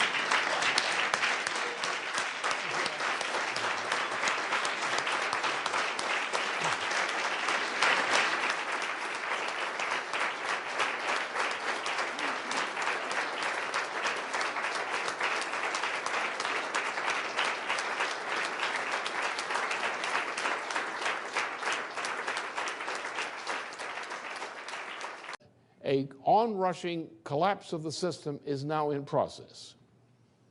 We cannot determine exactly when or how this will occur, but we know the following things. We know two things. Number one, we know that this president and this presidency cannot deal with this crisis. Therefore, we must expect that the entire world will be subjected to the kind of thing we experienced in February of 1933, when Hermann Goering, the man behind the throne, this sort of the Dick Cheney of the Hitler administration, orchestrated the burning of the Reichstag as a terrorist event. And this terrorist event was used on that night or the following day to install Hitler with dictatorial powers, which Hitler never lost until the day he died. And I said then, the danger is that something like this will occur under present trends in the United States, and it did occur. And it was called 9/11. Now, without going into the details of what we know and what we don't know about how 9/11 was orchestrated, we know that the only means by which this kind of thing is orchestrated is found in one location, in a financial complex which is centered in the identity of the BAE. Now that's the mystery of 9/11. How it was done, the mechanics, that's irrelevant. We'll find out. And everybody in and around government who understands these matters knows that. And that's where the heat is here. We've come to the point that we have an entire system is collapsing. That system at this point, because of the complicity of the present U.S. government and the complicity of the leadership of the Democratic Party as well as the Republican Party, because of this, we are living under a one-world system called generically globalization. It's a preparation for the new Tower of Babel, under which there are no nations and which languages begin to become Babel. Under this system, what controls it? It's called globalization. It's called the global warming crisis. It's called these various kinds of things referring to these things. It's one world system. It is not consolidated, but every obstacle to this one world system is crumbling. Every government of Europe, and you will see soon in France that this is also true there, every government in Central or Western Europe is today ungovernable. They may or may not be called, at the present time, failed states, but they are at the brink of being failed states which can no longer govern themselves. They're in the process in Europe of surrendering from the Russian and Belarus border westward. They're surrendering their powers of government to international agencies and supranational agencies. Germany, since the passing of the Schroeder administration, no longer really governs itself. Italy is struggling to maintain an appearance of government under conditions in which government is not possible as long as the euro continues to exist. France, as we saw the newly elected president of France, Sarkozy, had a meeting with the president of Russia and came back giggling like a silly girl on a drunk.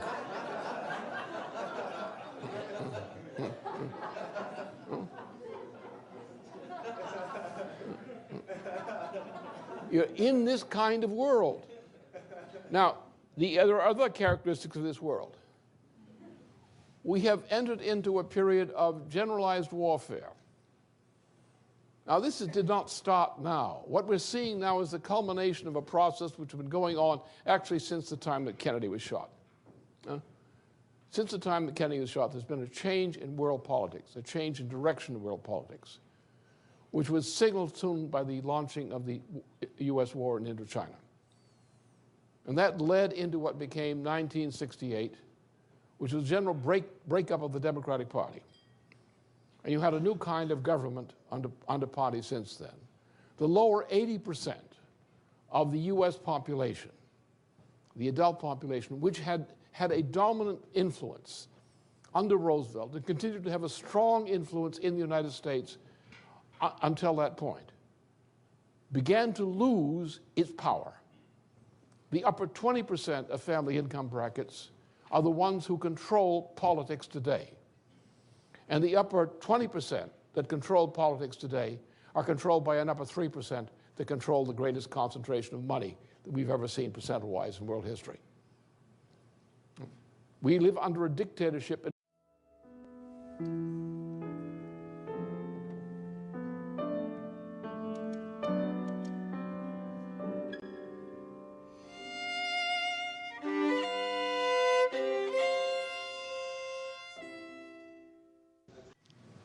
Good afternoon.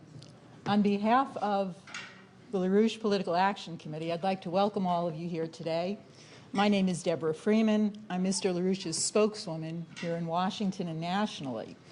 Since the last time we gathered in Washington, Mr. LaRouche has certainly been very busy. Just prior to the G8 meeting, Mr. LaRouche visited Russia and did a series of appearances there, the results of which I think were reflected in the G8 meeting, and which we will discuss during the course of today's discussion. Mr. LaRouche visited Italy, where he had the opportunity to speak with members of the Italian Senate. And again, the results of that trip were reflected in events internationally. But probably no story is more compelling right now than the scandal that broke at the G8 meeting, the scandal surrounding BAE, which some people here in Washington are calling the scandal of the century, despite the fact that there is almost no discussion of it in the U.S. press. The implications and what is behind that scandal, I think, will be a subject that will merit much discussion during the course of this afternoon. I know people are very anxious to hear Mr. LaRouche, and I know that Mr. LaRouche is anxious to talk to you. So without any further introduction, ladies and gentlemen, Lyndon LaRouche.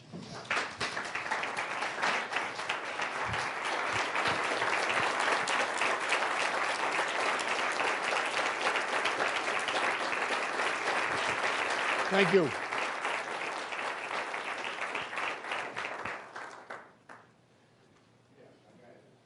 As the BAE scandal mounts, even in the U.S. press now, the time has come, as the walrus said, to speak of many things, not of cabbages, but of kings.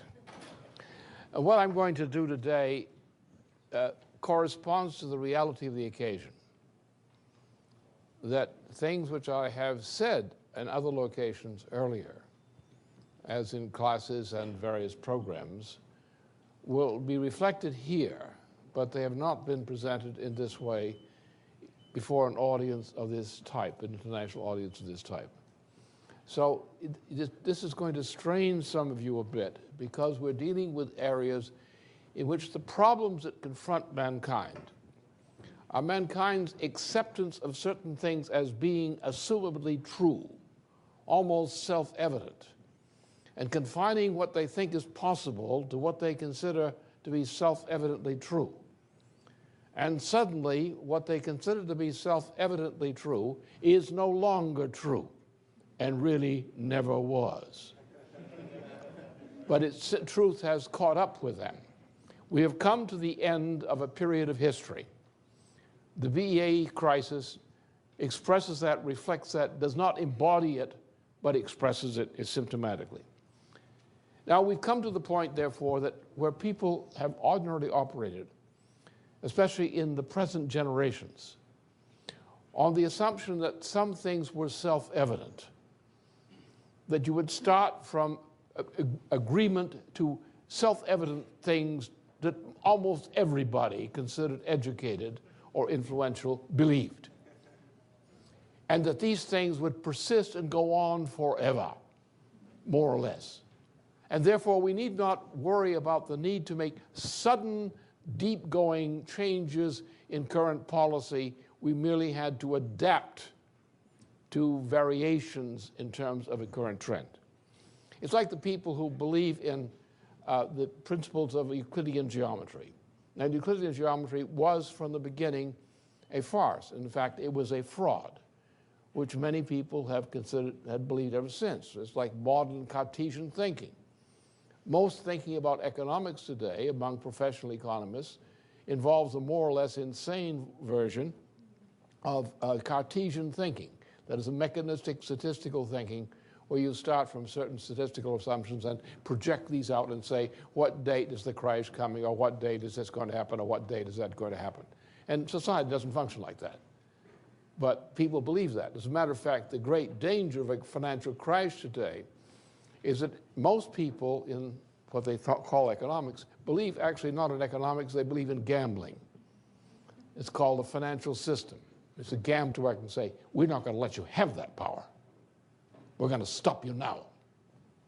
And history intervenes at times to present us with the opportunity to do this, the occasion to do this. That time is now. And that's what my subject is today. And therefore, because of that, what I shall say to you today is rather different than what I have said in terms of quality of subject matter in public occasions of this type earlier. Because what I said earlier, which I've said in smaller audiences, in print and so forth, internationally, repeatedly, and I said it plainly enough, I have not said in this form, in this kind of audience, because it would not have been appropriate earlier. Why?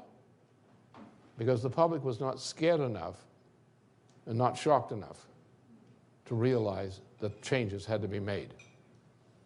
You know, people are not as smart as they think they are. Human beings have great powers of intelligence that no other living creature has. They create science. They create the mastery of the universe. They create the changes in culture which raise the conditions of life of mankind. But sometimes they behave like silly children.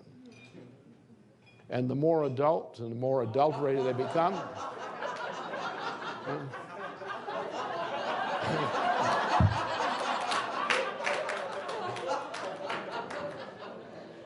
the more perfect their childishness becomes. Now, what form does this take? We have a basement operation out there nearby, and people have been going through in groups of 5, 6, or 7 at a crack in reliving the experience of making the fundamental discoveries, a linked series of fundamental discoveries which embrace the entirety of scientific progress of European civilization from the time of the ancient Pythagoreans at about the time of 7th century BC up to the present time, or up to a recent time where we still practice science. And so we have young people going through step by step of working through experiencing, not being taught to pass an examination on this subject or that subject, but going through the process of making discoveries themselves, which are a replication of the experience of earlier scientists in making the discoveries on which the scientific achievements of European civilization globally have depended. From the time of the Pythagoreans, the time of Solon of Athens, the time of Thales, up to recent times. The achievements of progress of European civilization with fits and starts all along the way, especially those of modern civilization. Now, therefore, in dealing with the difference between man and the monkey, which I'll come back to again as the core of what I'm talking about today, that we have to get beyond the assumption that what we have experienced and what has become generally accepted opinion called self-evident rules of behavior of the recent generation or the recent one or two generations. The idea that this self-evident knowledge, which is taken as self-evident, as common sense among most people in society, this is nonsense. But people believe in it. And they believe that there's no possibility of a course of action which could occur, which would be accepted, would be allowed to occur outside the framework of so-called self-evident truths, which generally broke down to generally accepted current popular opinion. So therefore, when you present them with evidence that the present system itself, the system to which they are accustomed, is in a process of self-destruction and collapse, they say, oh, you're silly, you must be some kind of a nut. What this? Everybody, they will say, everybody knows you're wrong. But it is the system that's wrong, and what everybody knows is what's stupid. Yeah? But as long as people believe that popular opinion, or what passes for popular opinion, among the most recent couple of generations, what they get from the textbooks, what they get from the so-called authorities, what they hear from people, people in the know, that this is the boundary condition which determines what is the system. And people understanding that, ever since Galileo came up with this idea about gambling as the basis of discovering how markets would work, everyone has tried to get a better statistical system for gambling, like breaking the bank of Monte Carlo or making a killing at Las Vegas, probably one's own. And therefore, these guys who are running the financial world today depend on the assumption that they've got a better system, as they used to have at the racetracks, a better system for handicapping the horses. So it was really handicapped the better in the end, as he found himself on the street without cash and being pursued by his lenders. What you've got today, as was typified in the calamity that occurred in August through October of 1998, was that the bettors now rely upon mathematics. And computers have helped them to do this. They can now bet faster. They can do mathematics faster than ever before, statistics faster than ever before. But they're all trying to find the best system of gambling. And they're all competing to get in on what they believe is the best system of gambling. The result is when all the gamblers come close to the same system of gambling against each other, but they're all gambling according to the same formula, what happens? They all go down together in one big flarf. And that is what we saw a forecast of in the events of the LTCM collapse in 1998, was a general collapse of the system based on confidence and competition using the same system as a world system which doesn't work at all. And they all went bankrupt. And President Clinton and his Secretary of Treasury collaborated with others to organize a bailout to postpone the inevitable collapse of the entire world system, which was implicit in what happened in September, October of 1998. We have never paid the bill for that bailout. We have been bailing things out more and more ever since. And we now have reached the point the system is about to collapse. And the BAE collapse is not the cause of the problem, it is a symptom of the problem. Is that more and more, under a system which was established, a change in the system established with the election of a non-person as a president, George W. Bush Jr.,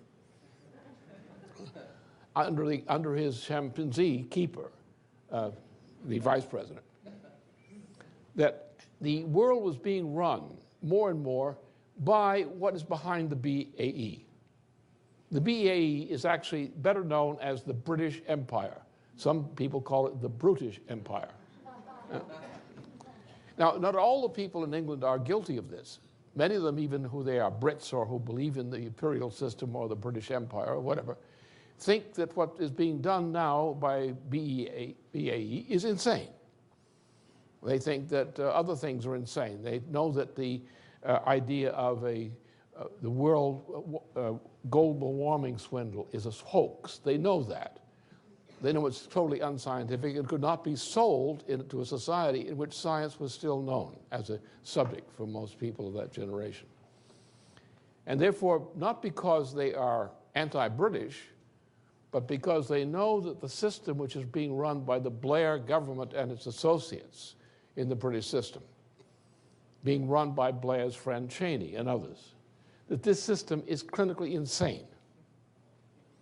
And therefore, they object to it. And they raised objections to it, which are registered in the places like the London Guardian, called Guardian Unlimited these days, and the British BBC, and other locations. There was virtual silence on the subject of this as is to its substance inside the United States itself.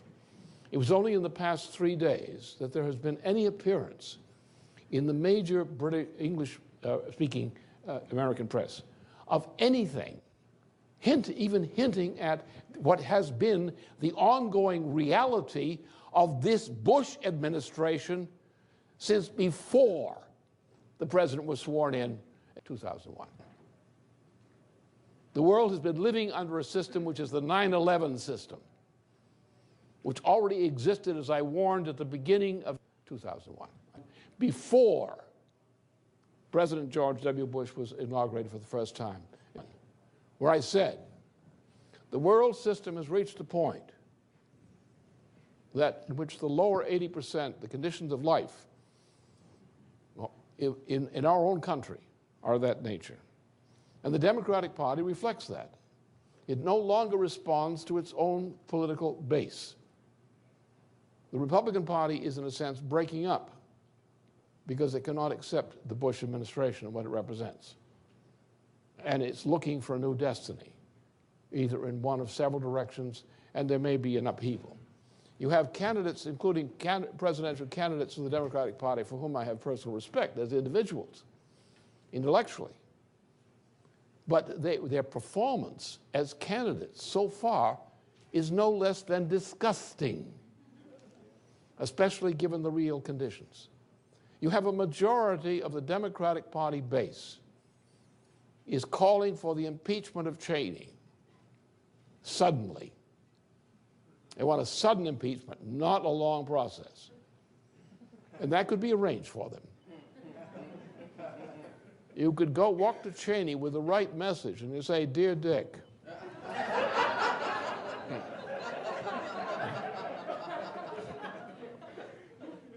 and he goes, will go out with a sour face the next morning and say, "I've decided I have to grow, my potato patch is being neglected. I've got to resign and get back there and take care of those potatoes." It's the way a corporate president usually goes out suddenly, you know. He's suddenly got an urge to get back to the potato patch. And they let him do that. And everybody knew he'd been fired. So a message that he could not refuse would be given to Cheney. He would not be impeached. He wouldn't have to be impeached. He'd resign. And that could be orchestrated if you wish to do that, if the Democratic Party had the guts. But the Democratic Party can't function. Why? Look at all the money that is being spent on the Democratic candidates. Whose money is it? It's your money they don't have. It's fake money. It's hedge fund money.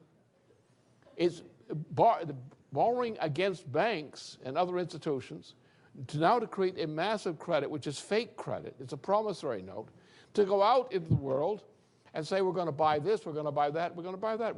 We're taking over your corporation. Why? We're going to buy your stockholders.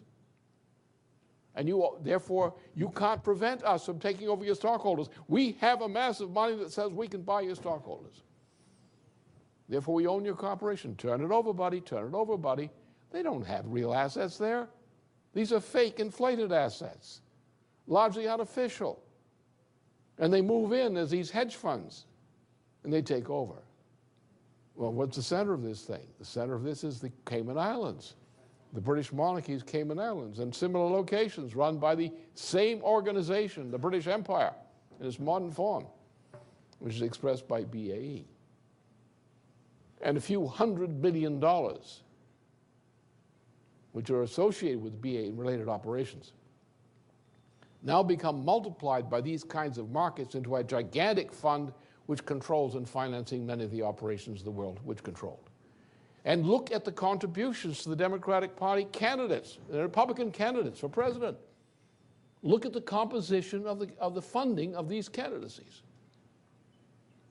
Look at the funding of the Democratic National Committee, campaign committee. Who's doing it? George Soros? Well, he's one thing. Nazi Felix Rohatyn, that's another thing. He's normally a Democrat. He's a Pinochet Democrat. He's the guy who was headed up a financial institution which was the backing of the Pinochets taking over and setting up a dictatorship in Chile. And Pinochet was an integral part of BAE and the operation. He was also part of a death squad operation which ran across the southern cone of South America and these kinds of things. So we're in this kind of period. Now, this doesn't start recently, but we're seeing now this culmination of a concentration of power under the Bush-Cheney administration, a concentration of power under the leadership and control of the powers that control the British Empire. That's the situation. This empire, this gambling system, is now in the process of collapsing. It's at the verge of collapse. It is therefore moving to take total world power. Because if you take total world power, then nobody can say otherwise. And your problems are solved. You will solve what money is and what money isn't, because you have a world dictatorship. They don't yet have a world dictatorship. And therefore, we as citizens of the United States and other nations